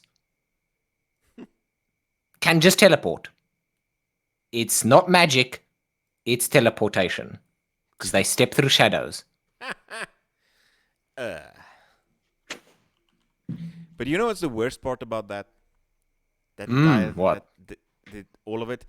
The worst part for me is the end of the at the other side of the room, rules is written. Mm, There is just this mm. one anemic vampire. I That's no was challenge I to the group. I was extremely pleased to learn that that vampire is Katenmir, and Katenmir is a dwarven vampire, which also props to being original. It's not just I am tall, dark, and handsome, typical vampire. No, it's Katenmir, the dwarven vampire. He might be anemic, but for some reason he also at some point gets trapped inside a metal sarcophagus with legs that runs around. And you can encounter Oh him yeah. in the Lost Laboratory of Qualish. Katenmia's like plot, him and that other lady who you can have as like your guide along the way, Mm. is such a those NPC interactions are so fun for me. Hmm. I mean, well, that's I keep. I just need to be refreshed. Uh, that Qualish adventure, Lost Laboratory, Hmm. is that an official? Is that canon? It's I don't know if you'd call it canon. It's officially it was created by Wizards of the Coast for a charity. I think it was called I think it's Extra Life, the Extra Life charity, and you can purchase it on D&D Beyond Okay. and for Fantasy Grounds. Huh. It's the only Extra Life. No, I lie. You lie. There are other Extra Life products that came out. Technically, the Total package was also an Extra Life product. The Lokatha were also an Extra Life product. One Grung Above, I think, is also an Extra Life product, or at least charity products that Wizards of the Coast made. Um, but I don't know how um, canon it is per se, but Never I mind made it though. But canon. yeah, Katinmir is what the sarcophagus running around with you was kind of cool. It was super fun. Ah, still. But yes, I am now Mm. on. Why did I come to D&D Beyond? I was looking for something. Oh yes, but an adventure I actually do really want to run. Like I've been going through or I should say, I went through a bit of an adventure crisis Mm-hmm. about what to run next because I have a fairly successful homebrew running, which I Yeah. had to put on hold because life got in the way, and I hope to start up again next year. But I want to try and run two adventures at a time. But I for my own sanity feel the other one needs to be pre-written. Um, and I've been facing this sort of mental block about none of the pre-written adventures currently interest me, and the other extra life adventure that was released really interests me. It's called something about the Infernal Machine. The Infernal Machine Rebuild is its official name. I really want to run this. It's actually a continuation almost of the Lost Laboratory of Qualish, because Qualish essentially hires you to go back in time and try and prevent the building of the Tomb of Annihilation, or for some reason the Infernal Machine is in the Tomb of Annihilation while it was being built. Anyways, there's time travel involved, and the Tomb of Annihilation and the Infernal Machine, which is a famous machine from Baldur's Gate as well. Um, it just sounds like a really wacky, fun adventure to run through. But there isn't an official conversion for it for Fantasy Grounds, and I don't want to sit and convert an entire adventure. Yeah, you do it a few times, you kind of get over it. Um. I suppose. But yes. Yeah, the other thing that was really cool is the devil in Qualish. Because there's technically two devils. There's the real devil, and then the imp that poses as a devil inside a devil costume, like a mechanical devil costume. Huh. I don't know if this ever actually came up. I think you guys either somehow circumvented the devil in the costume and found the real one. Hmm. I can't remember how that got resolved, but yes, that the devil at the monastery of the distressed body is quite interesting as well. Yeah, That and the ooze. that bone devil was nasty. The ooze, the city under ooze. That is actually still one of the most brilliant things. ever. The devil in Qualish was really awesome. Yeah. Mm. Teleportation nullified so many traps, and yeah, there's the I mean the other trap is the plates on the wall that heat up down the hallway, Yeah, and then there's yeah. the bubble underneath the water that pops, and you have to escape from there, otherwise you're fucked. Mm, mm, There's all those things that basically you need to be snappy and fast. yeah. The most dangerous the most dangerous encounter that you can end up in. For me, the only thing that really challenged my groups when we went through there were the gargoyles as a random encounter, and Mm. the invisible stalker that you can get attached to somehow. I don't recall encountering an invisible It's one stalker. of the random encounters. Oh. Because the thing is, the dungeon is the base. The way the real threat in the dungeon isn't so much the traps. It's rather that the traps are under pressure. Uh, as Mm, written, you're supposed to in game every I think 10 minutes of travel or something like that. In game, mm, not around the mm. table. You roll and something spawns because Carapsis or whatever that's running the dungeon is constantly spawning in monsters. The, no- the boys who put the powder on the noses of the faces of the court of King Caraptus will just Caraptus. passing by. Oh The no. noses who put the powder on the noses of the faces of the ladies of the harem of the court of King Caraptus will just passing by. I know that whole song. I know it's actually King Caractacus as well, by the way.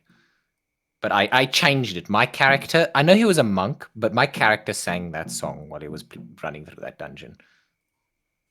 Now the boys who put the powder on the noses of the faces of the ladies of the harem of the court of King Caractacus were Could you just join my server again passing for a by. second? I think I'm still in it. I am still in it. Okay, making sure. I'm in it. I'm in the zone. That was so Sweet. cringe. I'm gonna put. Saying cringe is cringe now. Yep. I'm sharing Everything footage. eventually is cringe. Yes, everything eventually is cringe. What do they say about comedy? It's tragedy plus time. Yeah, tragedy plus It's the time equals same comedy. thing, but with cringe. it's it's Ha! it's comedy. Cringe is comedy plus time. Ha ha! I'm a genius. Nobody No, quote you're me. Dylan. Awesome.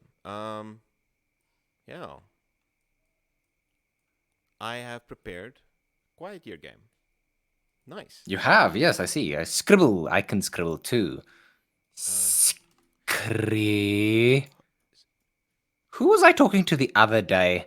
And they were like surprised to learn that the reason Scrabble is called Scrabble is because Scrabble is a word and it's related to what you do when you take letters out of the bag. oh, I didn't really know that. You didn't. No, Yeah, Scrabbling, like hard Scrabble collective, Scrabbling is digging around. I'm sure you knew that. no, I didn't. I think I would have attributed it in that way, but I didn't actually know that. Oh, fair enough. Anyway, scrabbling is like an action. It's a verb. You scrabble about to grab something or find something, um, and that's what you do when you dig around in the bag of letters for Scrabble the game, and that's why it's called Scrabble.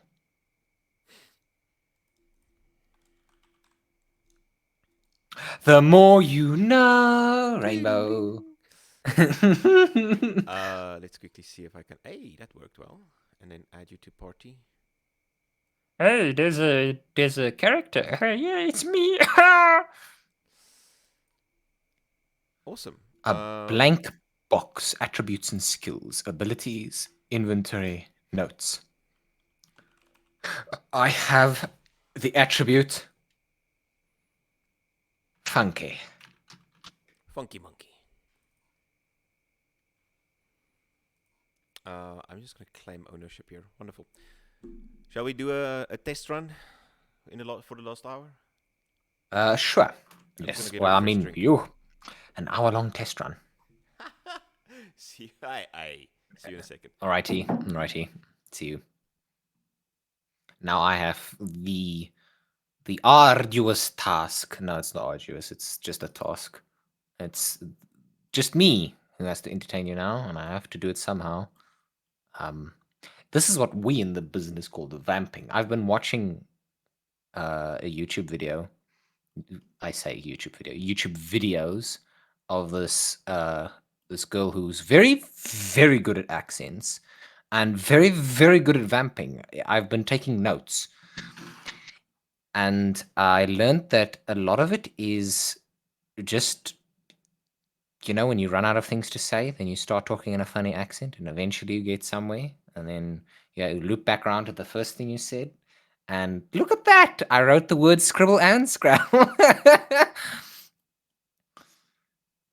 I I admire people who can do YouTube channels by themselves. I mean, obviously they have the aid of playing a game or reacting to something, whatever it may be. Um, but to be successful on your own as just one person, you have to be pretty darn entertaining. I like it's even more impressive if you're like a comedian, but I mean, then you have written material to help you. Um, so yeah, I admire people who do any sort of like live or recorded entertainment, and it's essentially just them ad libbing. There's no script. There's no script. Because I consider myself vamping is not vampire camping. No, that's glamping. That's not vampire camping. No, no, no. That's glamping is glam camping, but vamping is like that meme. You know that meme? That meme, yeah. You know what meme I'm talking about. I know you do because you're the one who shared it to me. It's entertain me. Yes, I had. I did it. I think I did a stellar job of filling the dead air while you were gone. What I am going to quickly do is I'm just going to jump on our WhatsApp group for the club and just say, hey, Mm-hmm. anyone who wants to do a quiet year world building with us on stream, come around now. Come Oh, around okay, cool, now. cool. Bum bum bum bum bum. Well, I know one person who's in the chat who could join. You want a bit of quiet?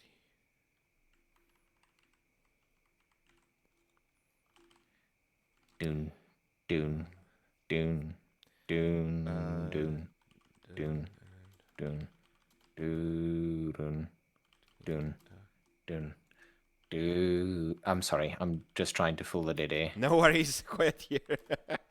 um, test run on stream.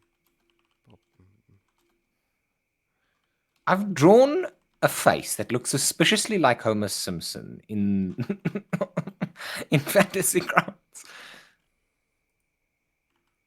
For Homer Simpson with a hat on. What? He doesn't wear hats often. No, he doesn't. I need my Discord. There's my It's a Discord. deconstructed Homer Simpson. I deconstructed Homer Simpson. Go open chat, and then we go here. Blue wax. The hell? Yes. Brad said It's something. like regular wax, but blue. Okie dokes. Let's quickly get my stuff. Where's the link? Now, this person is joining us. Are they joining us in... Oh, I didn't mean to do that. I double-clicked where I should have clicked only once. Butterfingers.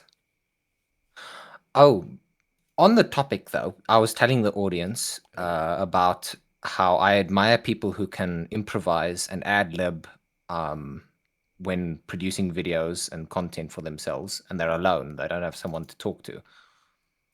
Mm-hmm. Um, and I was watching videos earlier today of Whose Line Is It Anyway? Specifically, a compilation of the music channel challenges, like the song challenges, where some of the contestants have to essentially come up with a song on the spot based on a prompt that the other contestants are giving them. And this was specifically of the like really successful ones, and some of those songs, like I want a compilation, like a song compilation of the actual like full length versions of those songs. I would buy the Whose Line Is It Anyway like music album. I would Really definitely buy the Whose Line Is It Anyway music album. Yes. interesting. Um, why are you blue? What? No, no. There was on the Discord. There was a blue wax. Someone posted some sort of meme, something about blue wax. I didn't read it yet. Blue X. Blue X. It's on the open chat on the club Discord. Right. So I'm gonna leave it our voices only for now because adding another voice here is just gonna be noise. Let's Ah. let's have people suggest things. If anyone in the chat wants to suggest things, let's do that. But let's play a two-player quiet here. The minimum amount of people you can play it with. Alrighty. Sweet. Share for me the picture. Here's the picture. Thank you. I accidentally closed Fantasy Grounds. It was Oh. an accident. Okay, so a couple of things. There's the image. You'll see at the bottom left Mm-hmm. of the image there's a book. On the book there's a Mm-hmm. pin. The pin is Mm-hmm. where we can keep track of projects. Okay. Oh, cool. Nice. Then the rest of this kind of will rely on the cards. Now the cards, I'm gonna add pro. I'm going to add a few more pins there, which will be what now? Yeah, no. One-to-one interaction via the Twitch chat is not going to work. Yeah. Felix is lamenting how his joke timing didn't work out. Springtime. Where we go? Here we go. No, to spring hearts, and then after spring it is summer, and after summer it is Autumn. autumn, and then it's winter. So in that note, if you on the book, if you click on the pin and you open it up, you'll see a note that says project, and Mm. yeah, it's public, and I as the game runner will need to update this as we go. Mm. So Oh, autumn and then winter. talking of Game Runner, Mm. um, Listen to me the lament. Yeah. the game master Mm. title for a game master who runs Dungeon Crawl Classics is a judge. Uh, They call you are the judge of the game. mhm. The reason being, or sort of the reasoning they give is that you are a lot more neutral when it comes to Dungeon Crawl Classics, or you're advised to be as impartial and neutral as possible when it comes to running the game. You're not trying to tell a story so much as just judge the outcomes of dice rolls, Mhm. um, which is kind of cool. I probably will have a hard time approaching any role playing game as a truly impartial like game master, mostly because I prefer games where it feels like the story goes somewhere. I as a player I get lost in a game that hasn't got like a plot to follow. I get so lost. So I DM in a manner that allows players to feel like, okay, if I want to follow a story, here's the thread I can pull on. Um, and so it's an interesting. It would be an interesting experience to DM a game system That's that, cold. You yeah, know, that's that unfeeling cold. towards the lives of Yep, the characters. yep. I like. Can I also stab him, Your Honor? um, please approach the But bench. Right, let's get going. Okay, so let's roll d20s and see who goes first. I love this oh, little cool. Yes. built-in dice effects. Yes. Cool. I'm gonna roll my d20. Oh Oh, yeah, great start. I just wanted to get a color quickly. Okay, that's a I need to color. reselect my Ah, colors. say. Okay, there's my roll. Nice, 19. Okay, you go first. So, but you will go first. But let's start with the basics. What Okay. will our world be? So for this, I'm gonna Ah, open up a yes, yes, quiet yes, yes, tier yes. setup PDF. Where is my PDF? Here it is. Okay, so preparing the space. Again, if anyone wants to sort of play the quiet year, it is from Buried Without Ceremony. It's the company's name that did it. It's uh, mostly one person, Avery Adler, that created this, and illustrations by Ariel Norris. It's a really clever little game, and it can be so big. Anyone, Mm-hmm, anyway. So mm-hmm. um, I am the facilitator. That's my role here, but I'm also one of the Oh, players. The oh, facilitator yeah, is just the person that sort of keeps track of everything. Dr. Um, Facilier, no, that's wrong. Dr. Phallus. Anyway, That's not the I don't know. direction I was. Facilitator. Dr. Facilier is the Shadow Man in Princess and the Frog. A facilitator. Moving Yes, on. let's go with that one.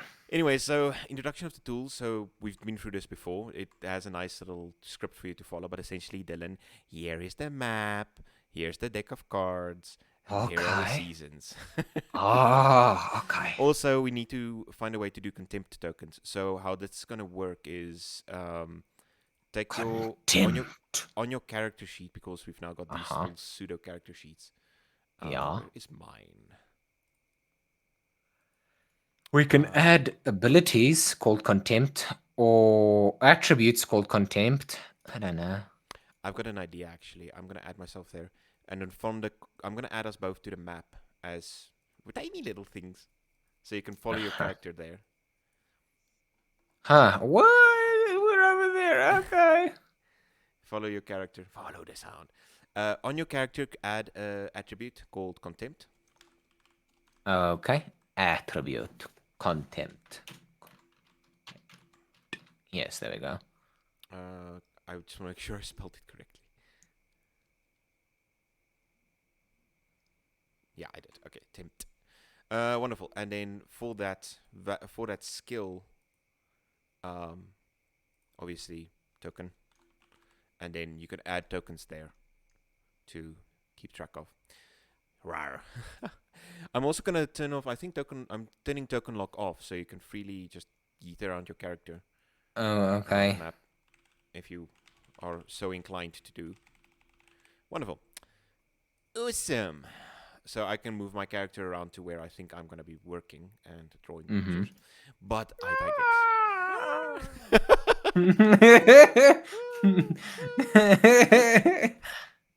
So, oh no! Sorry. Okay. Wanted to. Hey, Tiger Dragon. So quiet here. what Hi. are, what are we doing? We're playing the quiet here, and we're going to come up basically. It's world building. It's just world building, for the fun of it, and it's using the rules for the quiet year. So yeah, Dylan, you and I have done this now a few times, so no real more setup required. We just need to now decide on what our world will be.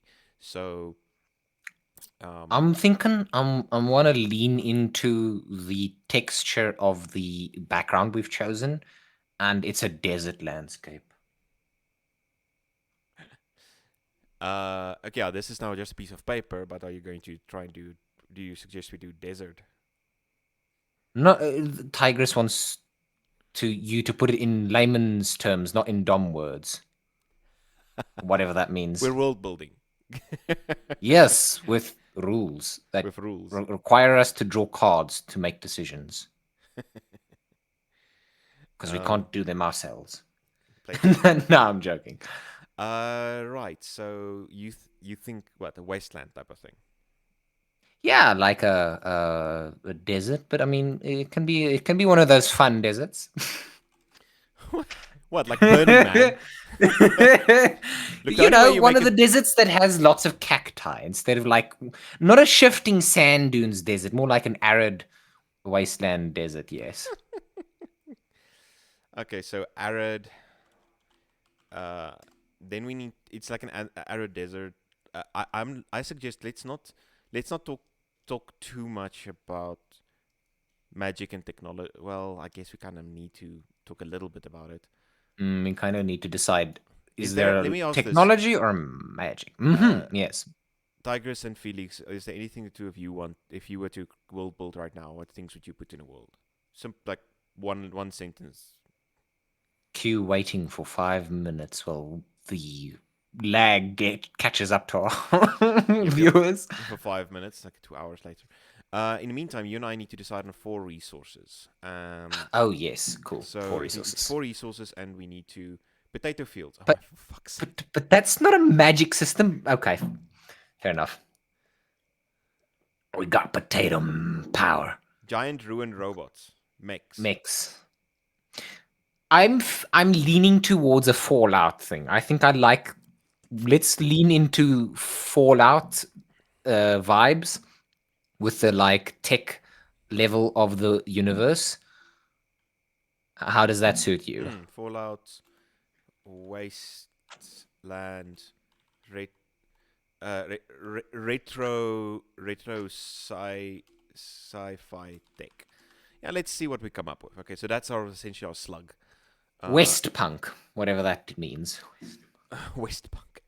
Okay, then Wild West punk. we need resources. So I'm gonna say, look, water is gonna in a wasteland. Water is a resource. What resource do you think you need Yeah, to add you, to this? water would be a resource, but it would be a scarcity. That makes sense. Yes, yes, yes. Okay. Um, I want to go with cacti. I like the idea of these cacti being super important to our community. Okay. So resources. Um. Uh. No, it's scarce. Oh, come on. Eh, eh. No. How the hell do I do this in a table again? Control 6. There we go. Okay, I out of curiosity looked up all the different types of punk there are. There's All the Afropunk, different type of punks.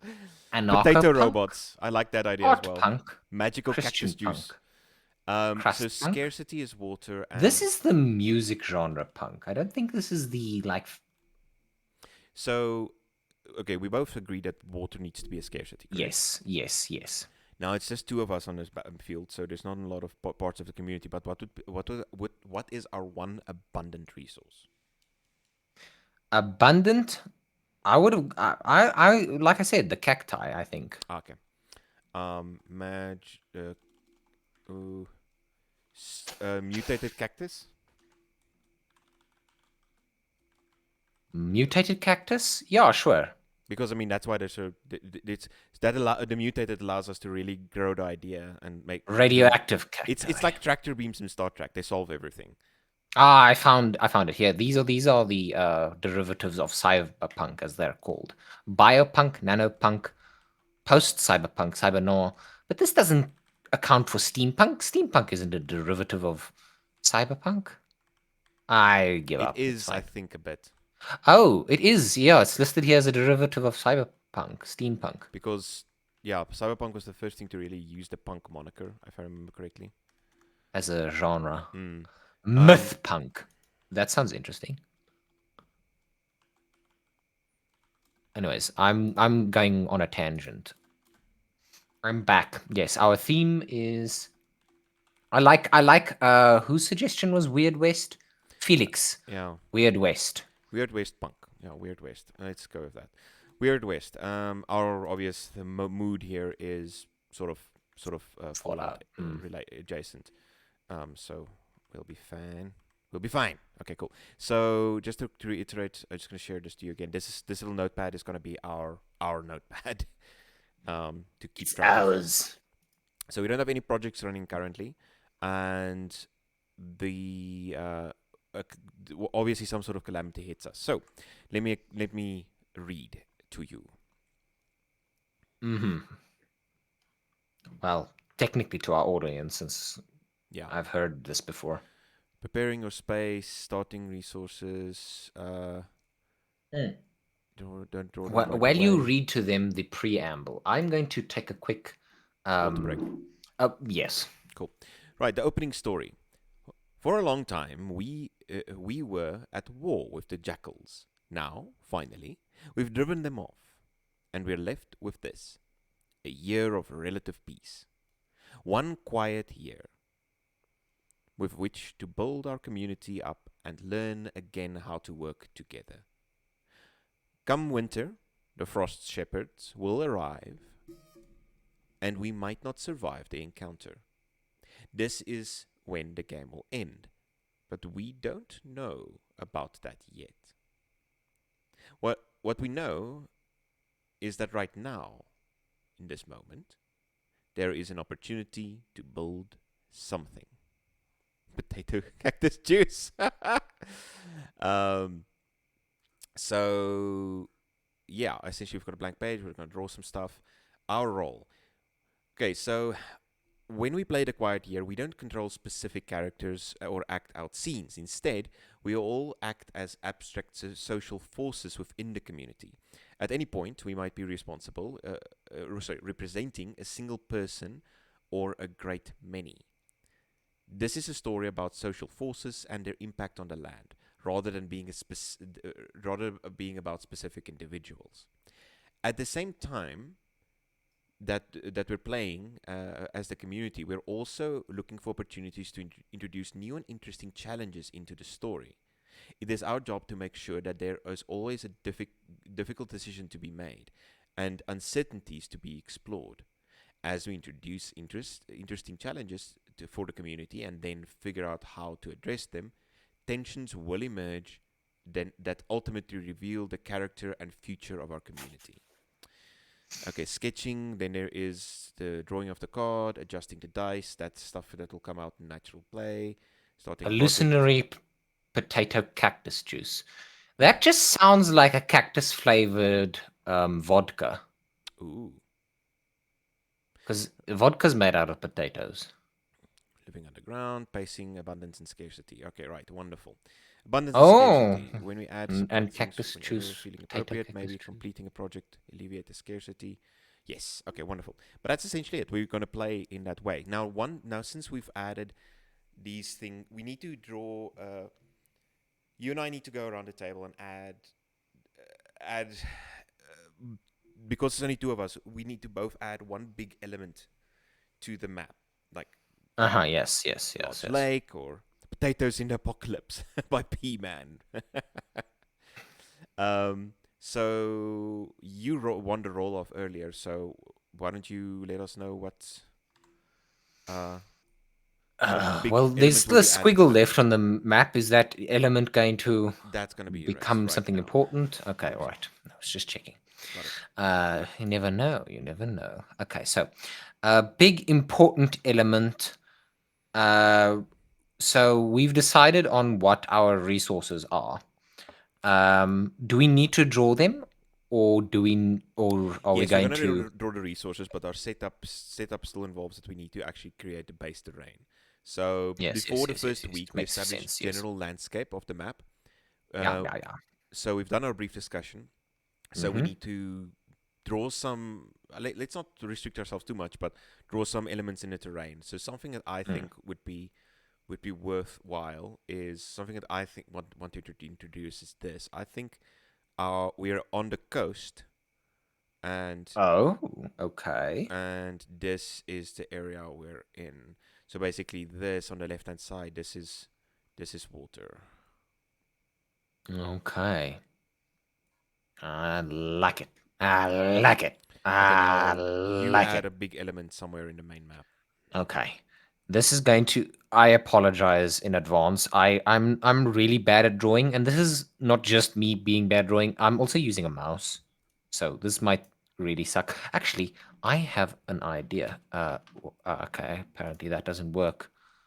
It worked last time, but okay, I have an idea. I know how to do this so that it looks semi well done. I can do the weird lines, straight lines. Straight line, the weirdest of Thank all you. lines. Thank you, Fantasy Grounds, for allowing me to draw in this manner. I would not have been able to do it otherwise. There we go. Okay, cool. We've got the ocean on the Okay. left, and you've got the teal color on your on your thing. Yes. Okay, I've got black, so Yes. it's fine. Okay, so what the hell is that? It's a big pit. It's like a big rift. Okay. Could you maybe choose a slightly darker color? Sure. Just a tad. Effect. No, that's not where I need to go. Where I need to go This is game here. will be about Options. potatoes, if they like it or not. Good luck. Yeah, the cactus is the oh the wheel. We have to draw the resources in a second. So yeah, hang in there, hang in there. We're getting there. Okay. Okay. Dollar Oh debit. yeah, I remember that. Uh, dun, dun, dun, Oh, dun, nice dark green. dun. Uh, uh, uh, A uh. little bit darker. Yeah, that's good. There's at least Okay. a bit of a optical difference now. Okay. Anyway, so you there's this giant pit. Yes. Cool. So that's just this massive like a crater. Yes. Okay, let's leave that as is for now. Um, another stream successfully potatoed. Anyways, so there is okay. Now you need to draw the cacti, um, and well, I've already drawn the ocean, so that kind of solves both. So we just need to add cacti somewhere. Um, Alrighty. so maybe as a resource, we just sort of the cacti might be a bit more inland. So what about we go here? Well, it's an abundant resource. So Yes. Yes, it kinda is. I'm going to hmm. I can draw the cactus. I have a nice green color. Unless you don't trust my cactus drawing skills, I don't trust my own which cactus drawing skills. which is fair. But let's do something simple. So for example, like this, straight down line, and then a hook through like Also, that. yes. Okay. So yeah. And Alrighty. then Fair. draw them all over the map, so they're sort of like Mm. one or two everywhere. Down, down, down, down, down, down, down, down, down.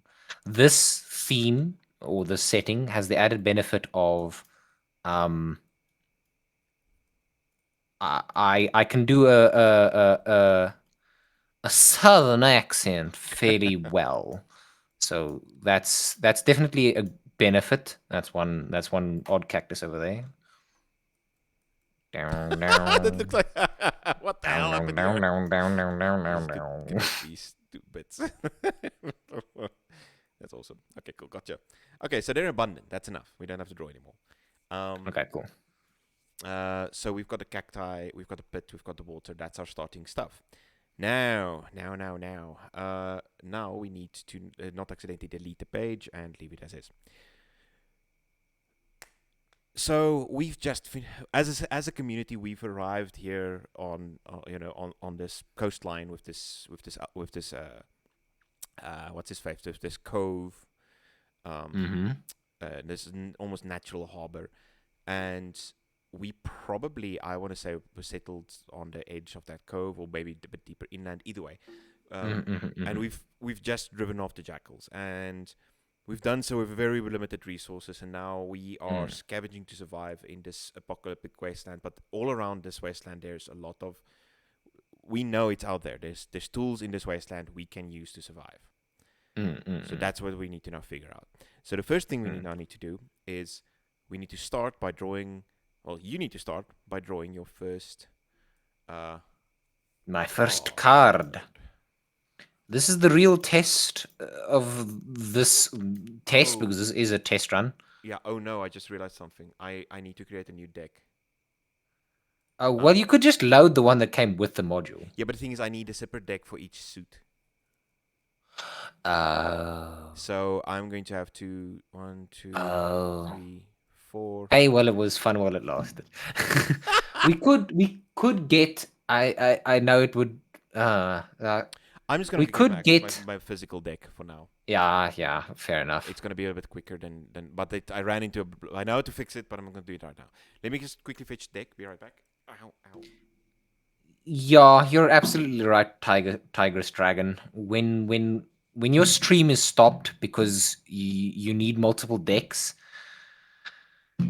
you're kind of up the creek without a paddle. You know, you when you need more decks, you got to get more decks in the picture. Also, yes, 0 out of 10 potatoes. What I was going to suggest is that one of the only surviving buildings on this desolate I'm back. coast is a chip factory. Lays. Yeah, the a massive Lay's factory. So that way we can appease our two overlords with their potatoes. Oh my god.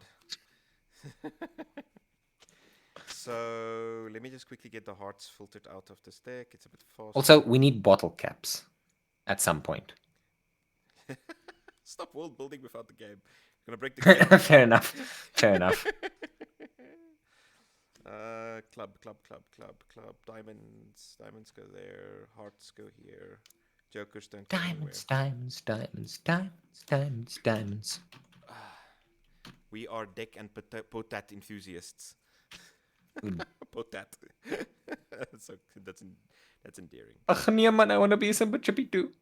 I wanna be a Simba Chippy. Right, so you go there, and you guys go here. Right, my I've got my deck. Let me see. Make sure the king is in there this time. Yes, wonderful. My diamonds leave with you. Okay, so Dylan, are you ready for your first card? Yes, I'm ready. Right, so please open the. Dum, I'm going to dum, share dum, this to dum, you. dum, dum, dum, dum, dum, dum. Yes, all right. Okay, Awesome. I've right. got them. Here we go. And we draw Dum, dum, dum, dum, the dum, 10 of dum, dum. hearts. Ah, the Ten of Hearts. There's another community somewhere on the map. Where are they? What sets them apart from you? Or what belief or practice helps to unify your community? Um, all right.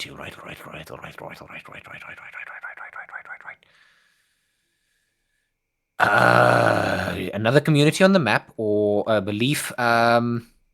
We're strong believers in the power of potatoes. Got to work that in eventually before we drive away our Calm paying down. customers. Okay. So tell me, which one are you choosing? What belief or practice helps to unify your community? Our community has a big practice around potato and potato dishes. Okay, cool. Draw it on the map. Brilliant. I have to draw it on the map. Yes. I will draw it as symbol on map, circle, and the dish with. I was trying to draw mashed potatoes, but I just realized that'll look like a pile of nothing. This looks like a. Yeah, this looks like a spud. Yeah, fine. I'll just draw it as a little happy man. No, I won't. I'll try and make it look more spuddy.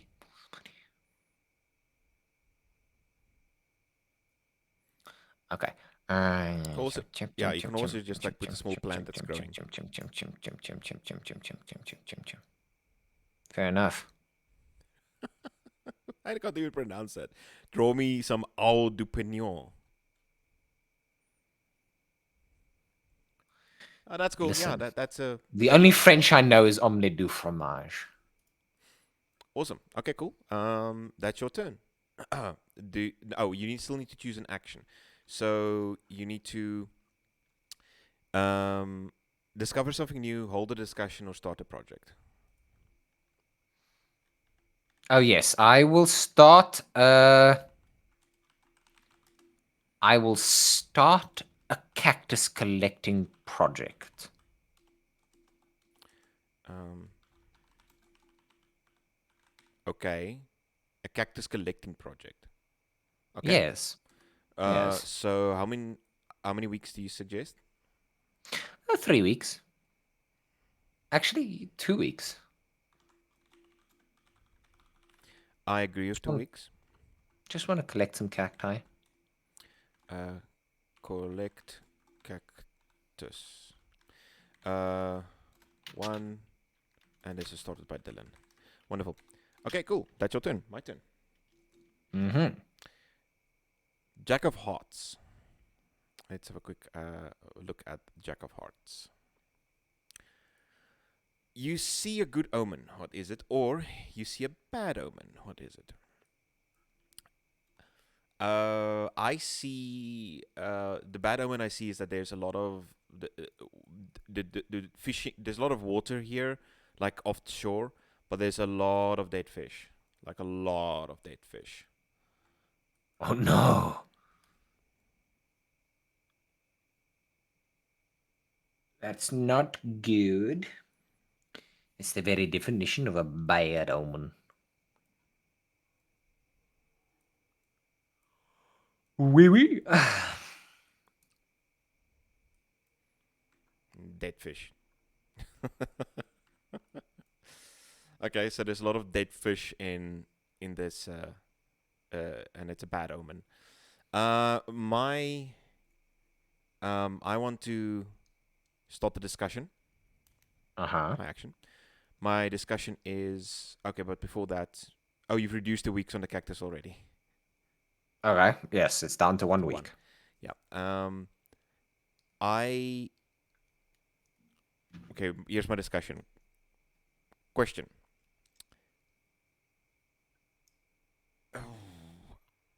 where would we most likely find fresh water? We could check that big hole. The hole sounds dangerous. I think we should search further south. Cool. That's the discussion done. No real. If Yeah. discussions seem weird, it's because they kind of are. Yeah, we're following specific rules in the book where you're basically, if you're holding a discussion, each person on the table can't say more than two sentences, and you have to you can't argue it out. You kind of just have to make a statement and let it sit there. But it's a lot of fun. It makes a lot of more sense in the end. Anyway, okay, so that's mine. Then off to you. You ready? I'm ready. Four of hearts. Sorry, four of hearts. Four of hearts reads this.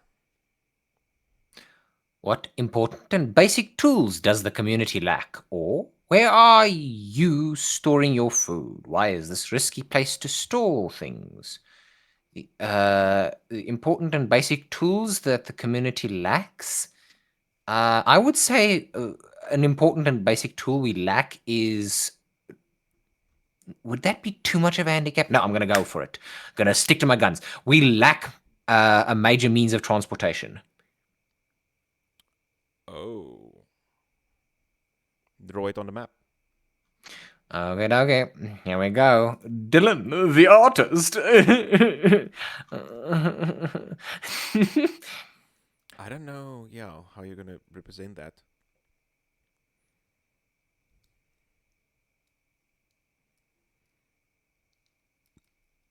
In 2 hours. Of course, anytime. Thank you for bringing in my crazy into this. Yeah, I like that. That's perfect. Transport is an issue. Um, Righty. for whatever reason. Okay, and then your project concludes.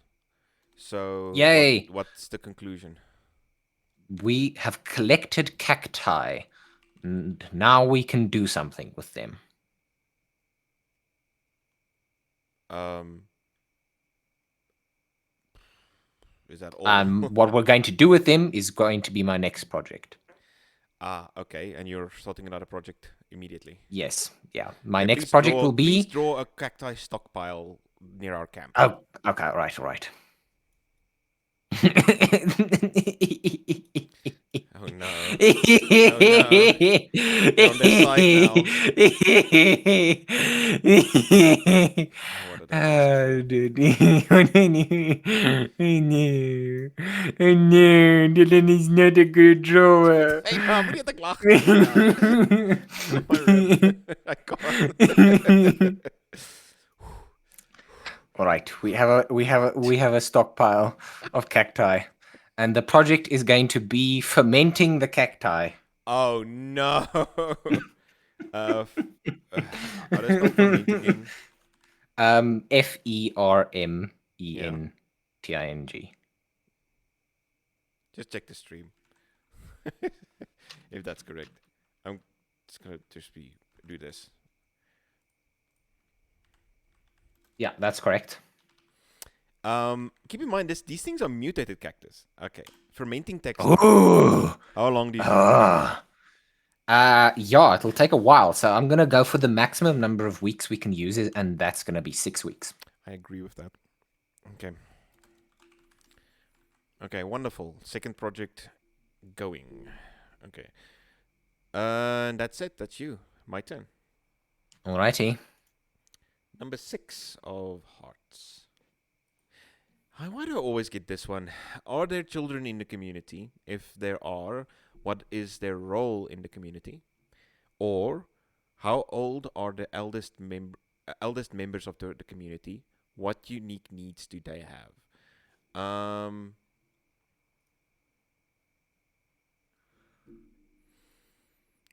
No, no, no, no.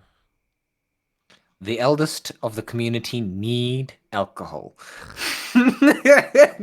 Sorry, I know I'm not supposed to make suggestions. No, I know, I know. Let's have a look here. How old are the eldest members of the community? I'm gonna say that the eldest members of the community are 30 to 40. Oh, okay, Um, fairly young then. so yeah, because that's the age group that's most likely to survive in an apocalypse. Not the elderly will die Yes, away and no, it children will be makes too it makes it slow. it makes sense. Makes sense. It makes Um, sense. so a community of drinking children. Now you Mm, joke about that, but if you've played Fallout 3, yeah, um, yeah, there's I have some, questions. yeah, it's bad, and but it's such a good story. Anyway, so where do I go with this? Okay, so they're middle aged, and what unique needs do they have? I'm gonna say that they've got a unique need for the eldest in this group, right?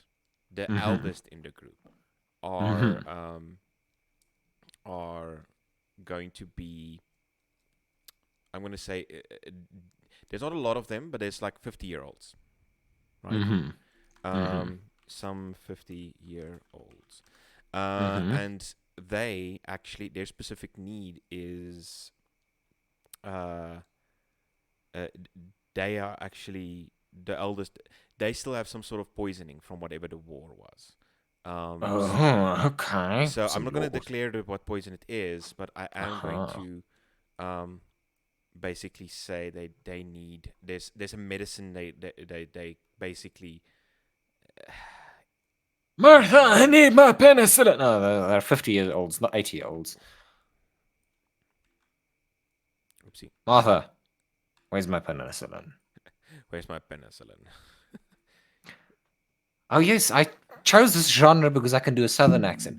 Martha, where be my penicillin? That's not southern. I can do a southern belle. I can't do a southern man. Oh, Lord, John, you're always asking for your penicillin. So Is that your they, symbol? You're not done yet. yeah, I'm not done yet. This, uh,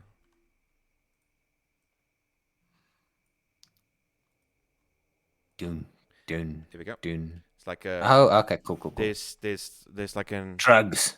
yeah, they actually have a need for drugs, something that's not, the younger people don't need it because of, well, whatever reason, but the older people need some of this medicine, and we might have some, but it's also always something they need. It's actually driving force why they would like go out to explore and find stuff.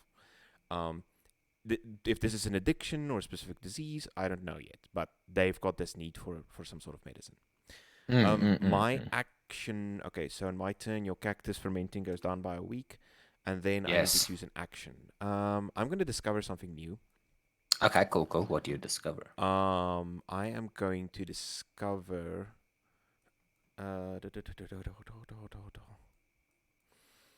Um, Also, I haven't taken any descent tokens yet. cool.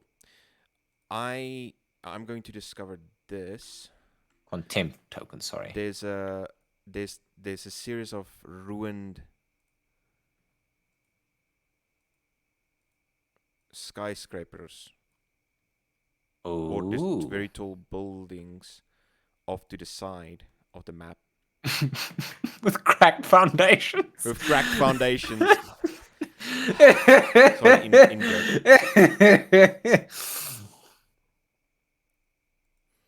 Um,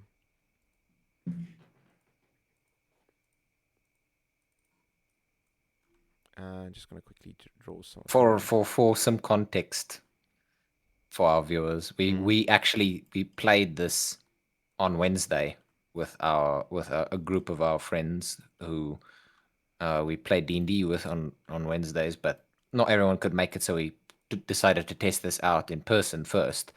Um, and the I think it was also with the discover action. No, I think it was one of the cards that said you can discover an ancient like structure. Yeah, Um, and they drew this massive tower on tower. this Yeah, alien it was world. about half the size. It was basically the entire height of the map, just like this massive phallic thing. Yeah, it was this massive tower, but the card specifically said you have to give a reason why it's abandoned, and the reason he gave for why it was abandoned is it Cracked had cracked foundation. foundations And on we an were, alien world. which was built by us, so we had so many extra Yes. questions. Yeah, the tower was built by us before we arrived there, so Yeah, I ended up using the tower to try and launch a rocket of it. It didn't work because of cracked foundations. Anyway, I just want to continue. Next is your turn, and it's King of Hearts. okay, all right, the King of That means the Hearts. season comes to an end, and this is your Oh, prompt. oh.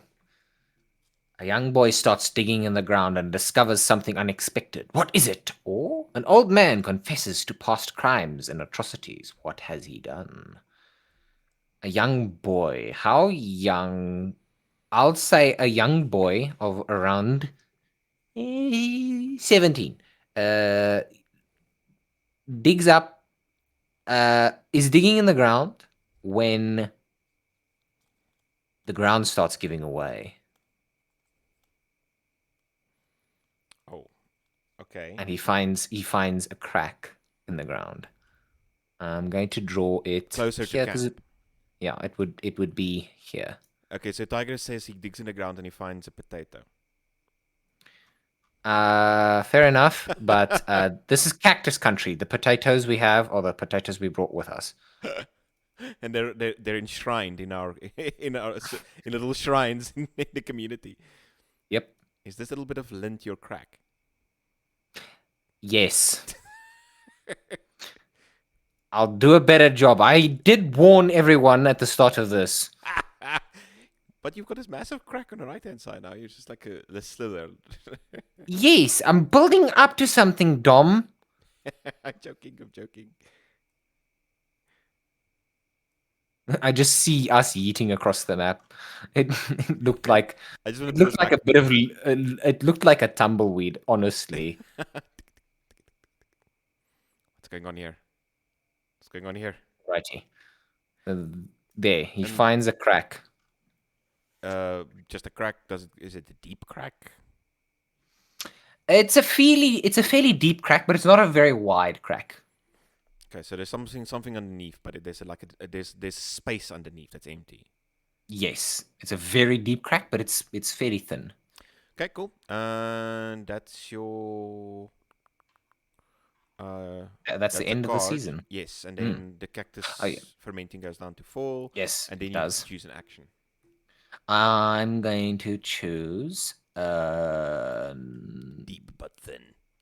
a discover action. We Cool. discover a new recipe using potatoes. Okay, so there's potatoes on the top here. Go for it. Roll. We're going to discover potato air. What? Sorry. I mean, I'm not against it. It's just weird. I'm We have a moving. very, very limited supply of potatoes, and so we need to come up with new ways of consuming our holy food without depleting our stockpile. That just looked. I love this. Potatoes equal fart. Potato Something air. like that. I'm going to use that. Okay. Right. My turn. Right. Next turn. It is Jack of Diamonds. Right. So I need to close this off and open the summer. We are now in the summer of the quiet year. Jack of We Diamonds are. reads: Predators and bad omens are afoot. You are careless, and someone goes missing under ominous circumstances. Ooh. Dun dun Or dun. predators and bad omens are afoot. What measures do you take to keep everyone safe and under surveillance? Um, I'm gonna say someone goes missing. Um, Uh-huh. and they go missing. They go missing near the coastline. So, and that's what that's why it's such a bad omen. It happened very. We didn't see any of the jackals. They haven't been around for a while, and then suddenly someone Mm. goes missing, very close to camp.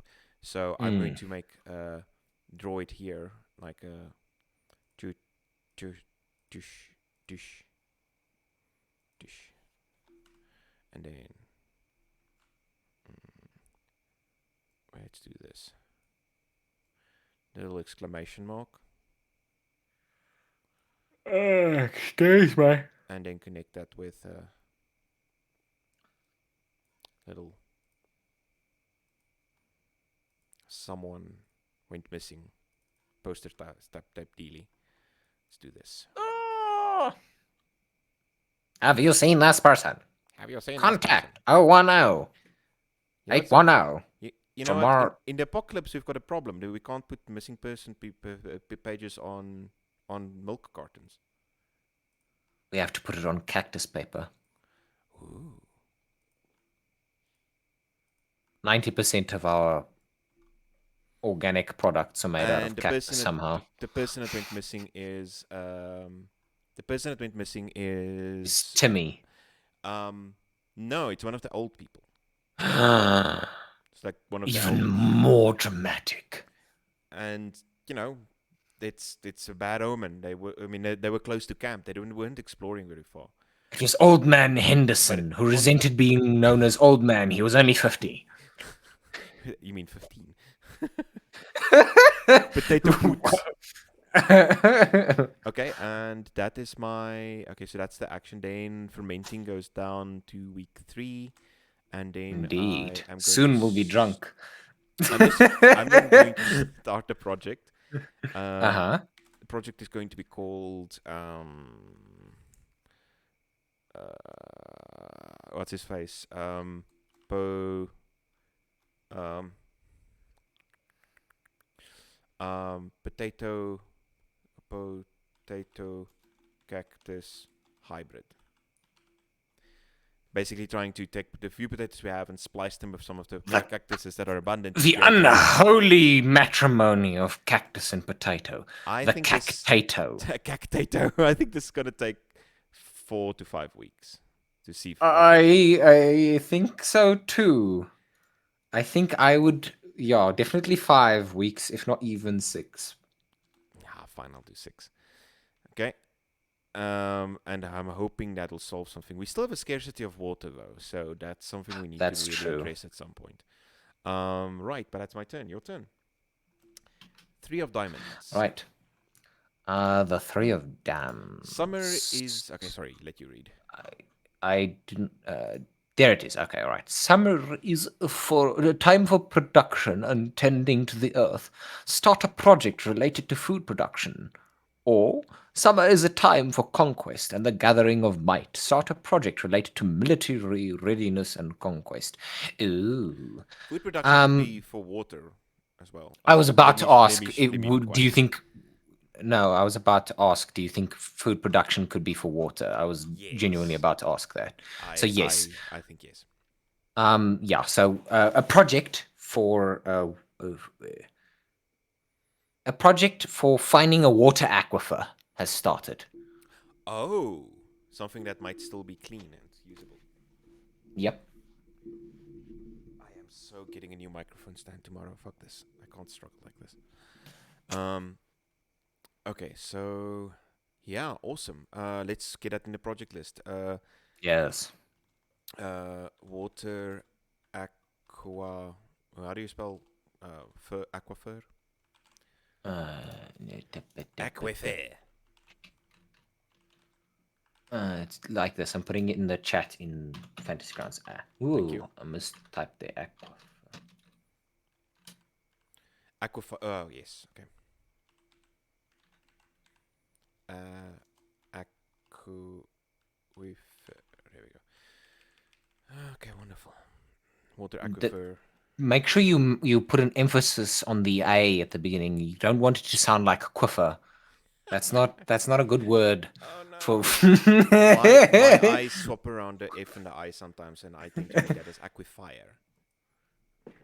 Oh, That's interesting. why. Yeah. Anyway, uh, I. What's your suggestion on days? On weeks? Sorry. Weave. Mm, Yes, Tiger. you said it, not me. You said it, not me. Um, Suggestion on days. Maybe it's Weeks. a multi-stage project. Oh, so Maybe it takes a few weeks to find the aquifer. I suppose that would be two separate projects. Now, let's just go. Let's say it takes us 3 weeks to find an aquifer. cool. And this is Dylan's project. Cool. That's a card you draw. Now, fermenting goes down. Potato project goes down to 5 weeks. Fermented cactus goes down to 2 weeks. And then you need to decide on an action. I need to decide on an action. Yes, I do. I can either discuss, discover, or do, which is start a project. Um,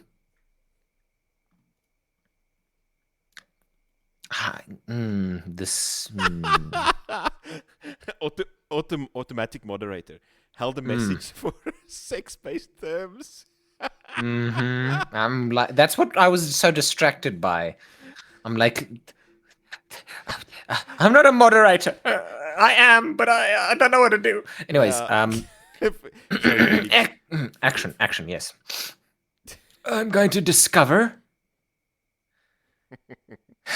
I'm going to discover. Nope.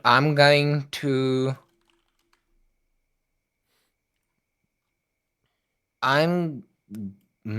I'm going to start a discussion. Okay. I'm going to start a discussion. Um. Should we? Uh.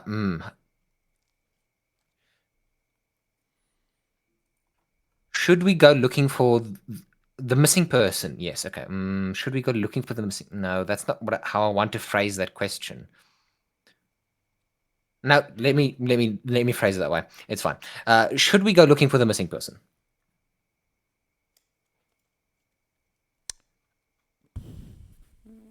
We don't have the resources to look for something missing. We all know the risks out here. And then you need to, because you ask a question, you need to Yeah, also weigh I in. need to also. I also need to weigh in.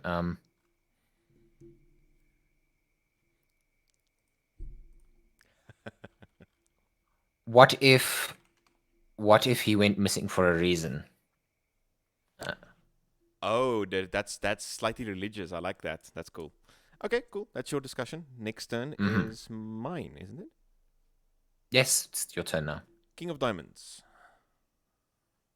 Oh yay! That means the season ends. We're going a lot faster this time around. I shuffled the kings into the higher part of each deck. So because we Fair. don't have Makes all sense. night Makes to sense. Makes play, sense. you Makes know, sense. No, we this don't. is a test run. Fair enough.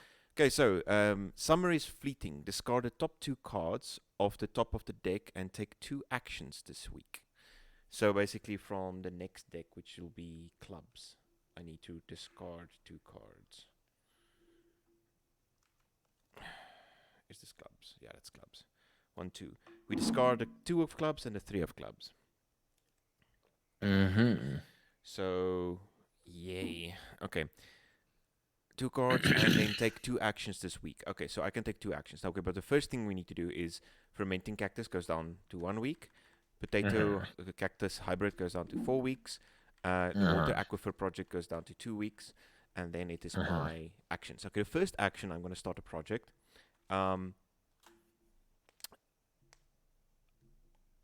I want to start a project to fix our transportation. Um, Okay. fix transportation.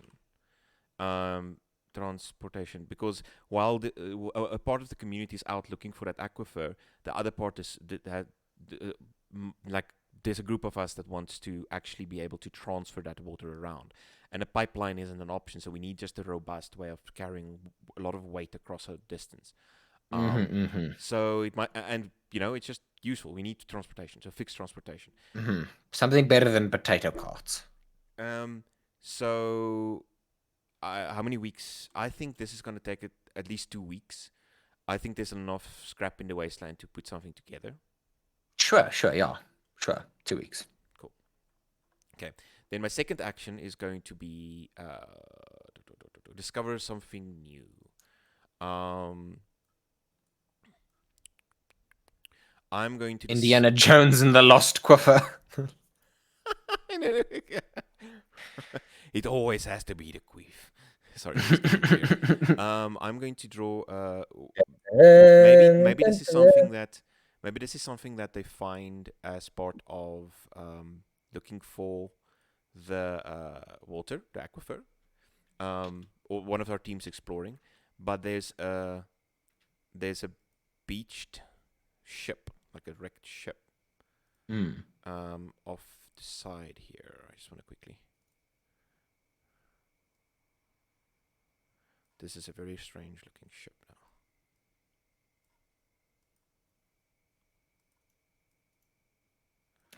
Dun, dun, dun. Dun, dun, dun, dun. Dun, dun, dun, dun, dun, dun, dun, dun. Dun, dun, dun. Dun, dun, dun, dun, dun, dun, dun, dun, dun, dun, dun, dun, dun. Dun, dun, dun. We find a strange ship with snakes on it.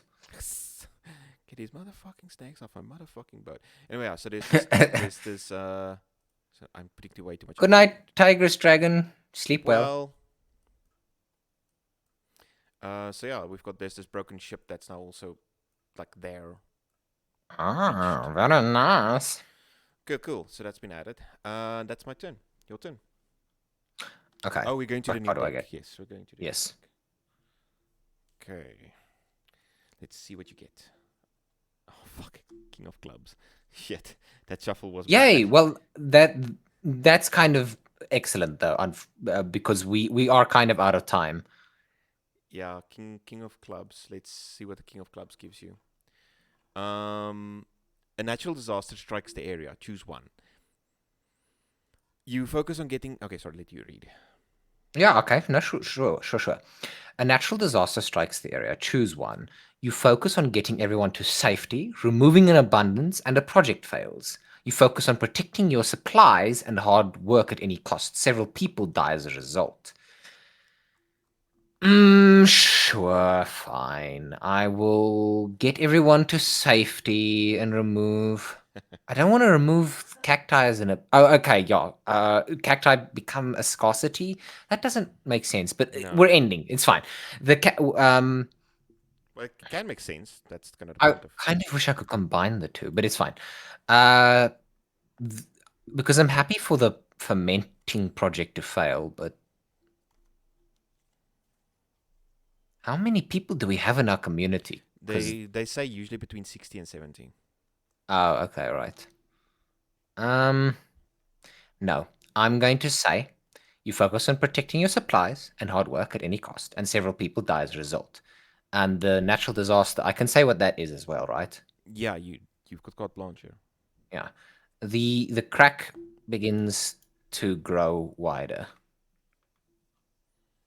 Eh, Oh, the eh, one close to eh. camp. Yep. Holy shit, that's actually really bad. Do you know how terrifying sinkholes are? Yep. And I'm building up to that big one. Oh, I was building up to the big one over there. I like it. I like it a Like lot. this entire desert has this massive underground network of cracks. But yeah, This is great. So, so you say that which one are you choosing? Oh, the second one. You focus on protecting your supplies and hard work at any cost. Several people die as a result. Yeah, a lot of people fall into this crack, I'm guessing. Yep. Yep. Yep. Yep. Okay, Yep. fair Yep. enough. Yep. Right, and then that's your. Oh, then all the projects go down by one.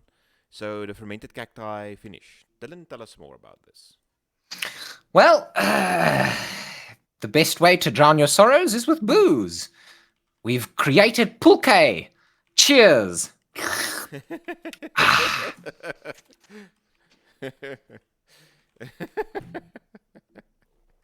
Fair enough. Okay. So we've got booze now. Could you maybe draw a hooch bottle on the map? Yeah, sure. Arriva! Tequila! Yeah, yeah, yeah. I've never understood the thing about the worm in tequila, Neither have I. but it's also something that I haven't heard about recently. Bottle It's of something hooch. worth Googling. Bottle of hooch.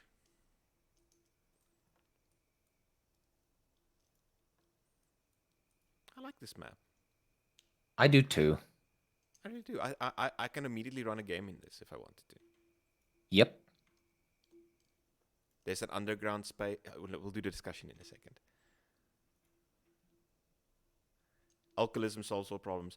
Well, there's an old saying. There's an old saying that alcohol is a great is a is a great cleaning material.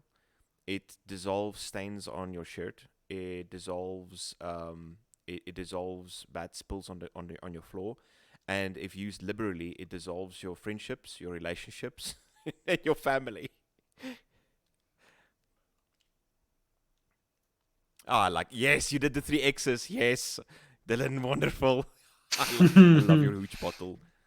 I love your hooch bottle. Um, okay, cool. The other thing that then happens is potato cactus hybrid is down to 3 weeks, and then the water aquifer is down to 1 week, and the transportation is down to 1 week as well. Okay, cool. Then I need to draw out of the next deck. So that's a seven of spades. Mm-hmm. Let's quickly get to les spades. Oh, what is winter like in this area? How do community members react to the weather? Winter in this area is look. It doesn't snow. It's more Mm. a temperate zone. It's closer to the equator, so Mm. it doesn't really snow. It does get colder, um, but it never really snows. However, Mm. what does happen is that due to the cold, Mm. um, and we obviously create heat and in our campfires and whatever. Due to the Mm-hmm. cold in the overarching landscape, more and more bugs and critters are now attracted to our site because we generate heat. So Mm. more evenings people like might wake up screaming because there's like a weird mutated spider that crawled into the tent and tried to just sleep under the same sleeping bag and stuff like that. So the people You are wake up to the sound of rattling, yes the people are fine, but and there's you see a double-ended rattlesnake, but both ends are a rattle. yes, stuff like that. Fantasy grounds, you really didn't have to, but thank you for the raid. That's really awesome. Thank you, thank you, thank you, For thank you, those of thank you. for those of you joining now to raid, we are myself and Dylan. We are there's no official rule set for the quiet year, so we're using the core rule set in Fantasy Grounds Unity to just keep track of drawing on a map, and we're using the notes system to translate some of the quiet year rules over to Mm. just the text basically over to the map, and we're using it as a combined drawing space. So yeah. Oh, and I'm using a mod from Smiteworks. Not from Smiteworks, from the The Forge. four That's called what's it? Decked Out, you decked out. which allows you to very easily draw cards for other play for everyone around the table and play with cards. So yeah, that's what we are doing. But thank you for the raid, really. I do appreciate it. It's really awesome. Anyways, Mm-hmm. where was I with this? To world building, yes. So cactus, where was I? Oh, yes. Basically, people are just a bit freaked out due to the winter in this area because, well, yeah, bugs and insects. There's been no real close calls. Mostly it's harmless creatures, but it's always strange to wake up and you realize a mutant mole has started to dig up beneath your tent. Yep. Anyway, so that's what happens. Double-ended rattlesnake. Then the potato cactus hybrid project goes down from 3 to 2. The Mm-hmm. water aquifer goes down to 0. So Mm. Dylan, tell us more about the water aquifer project. So the cracks are scary, very scary. But there is water down there. Okay. And we can use that water if we can get to it. And that leads neatly into what I might do on my next turn. Okay. So there is water in that crack close to camp. Yes.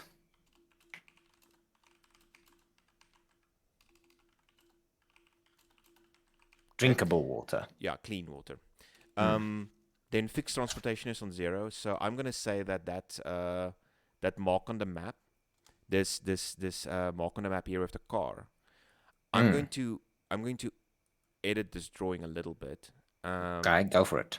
So I'm going to If you need me to erase the X, I can. no. What I'm going to do is I'm going to do this. I'm going to do what you did Oh, yeah, and you're just the. Mm. just draw an arrow. Oh, that's too much. I'm going to draw an arrow. No. Uh, no. E arrow. There we go. Just a simple arrow, Dominic. And then, Mm-hmm. come on, you don't have to erase that. No, I am just having fun at the moment. And then what's? Oh, come on. There we go. I'm just gonna unembed this image. Freaking hell. There we go. When you embed the image in the background, sometimes it just doesn't want to play along. Here we go. Next to this, I'm gonna draw the car. Basically, we managed to fix a lot of the car. So Mm. it's this wasteland of broken vehicles, and we actually Mm-hmm. managed to repair some of them. So Mm. we've got this put together flatbed truck that's Mm-hmm. really ugly. It Mm-hmm. is rusted. It is broken, but it actually runs on. We managed to make it run on sort of some of the fermented cactus. Um, so Biofuel. so as a biofuel. So it's and the benefit though is because the cactus is in abundance, we can make enough to drink, but also then we have to basically have an excuse to make booze because we run our tractors of it. So yeah, Yep, fair enough. while you're drawing, I can't interact with the map really. Oh, okay, sorry. I'll Yeah, stop now. yeah. Sorry, it keeps glitching now. There we go. Um, Wonderful. Uh, there we go. And then as actions,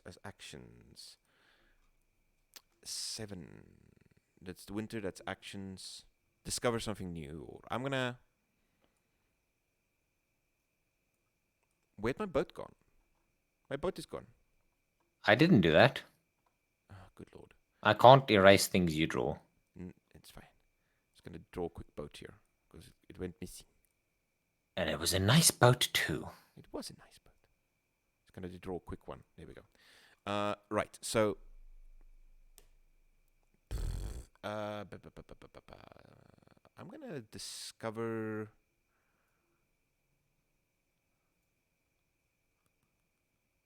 I wonder what should I Yes. discover, discuss, or start a project. I'm gonna start a project Uh-huh. to use to go collect water. Uh-huh. Uh, and then I'm gonna start a project, explore city, and this is gonna take 6 weeks because yeah, but we can't give them Okay. the car because the car is now to keep us alive. Okay. Cool. Okay, wonderful. Then, still getting there. Then we are going to the next round. You ready? Yes. Give me that card. And the game ends. King of Spades. Yay! The Frost Shepherds arrive. The game is over. So yeah, there's a expedition out to there. So I kind of like the aquifer the idea. I Mm, like that there's this underground resource of water that we're getting to. Also, the community member that disappeared on the coastline, they could have mm. been. Just gonna, come on, make it full screen. There we go. Thank you, 20 seconds. Come on. There we go.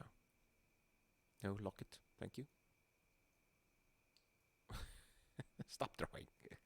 Oh, sorry. No, because because you're interacting with the map, I can't do the same thing. Anyway, so there's this massive crater, and but for some reason getting fresh water. I like the idea that we might have avoided the crater in the beginning as a community because well might have been a bomb or something like that. But what if it Yeah, yeah, yeah. wasn't? What if this was a factory or something that just sunk into the ground and now it's actually not as dangerous. It's Mm, perilous, but not for radioactive reasons. mm, And we actually find that there's clean water under there for some reason.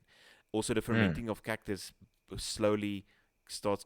At some point, it might start competing with potatoes as our primary source, just because of its Food. abundance. Yeah, Also, because yeah. it's kind of mutant, we can run vehicles of it. Because if Yes, we can cover larger distances, maybe we've got more opportunities. yes.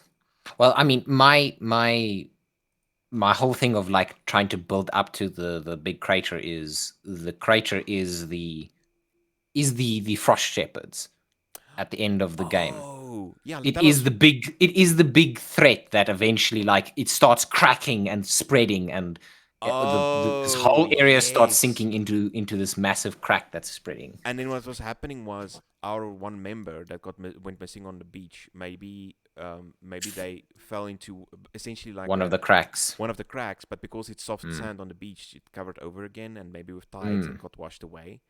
mm. And the reason we're getting fresh water in the cracks is because this ocean water now is bleeding from the coastline is bleeding into this crack, but because it Maybe. goes Oh, that's and that's the coastline is acting like a natural filter, yes. so it's actually like our own like desalination, naturally existing desalination project. Yep, yep. But now this crack that's like we can't really leave because this is our only best source of water. But now this crack is literally destroying the area and making building unstable Yes. we don't know how far out it cracks. It might actually crack Nope. in north and south as well. Yep. And I also actually with Crack this is foundations, I tell you. I like the groups that are going out to the city because that is then a perfect like springboard for a game to start if you're playing like Starfinder or Yep. Wasteland or Fallout or any role Yep. playing game really. And then that's this all these landscapes. But you've got one mission: get to the city, find anything useful, and come back. But time is limited. You don't have enough Mm. food. You don't have enough medicine. You just don't. Mm. And there's potato poops. And there's potato poots. Oh my god. I like this I like the exercise we're both getting in with this game. Yes, yes. No, it is very good for exercising the old creative noodle. I like the we vaporize the potatoes because we can't just slice them up. We vapor. Yep. Got to get as much out of those potats as you can. The potats they need the vapors.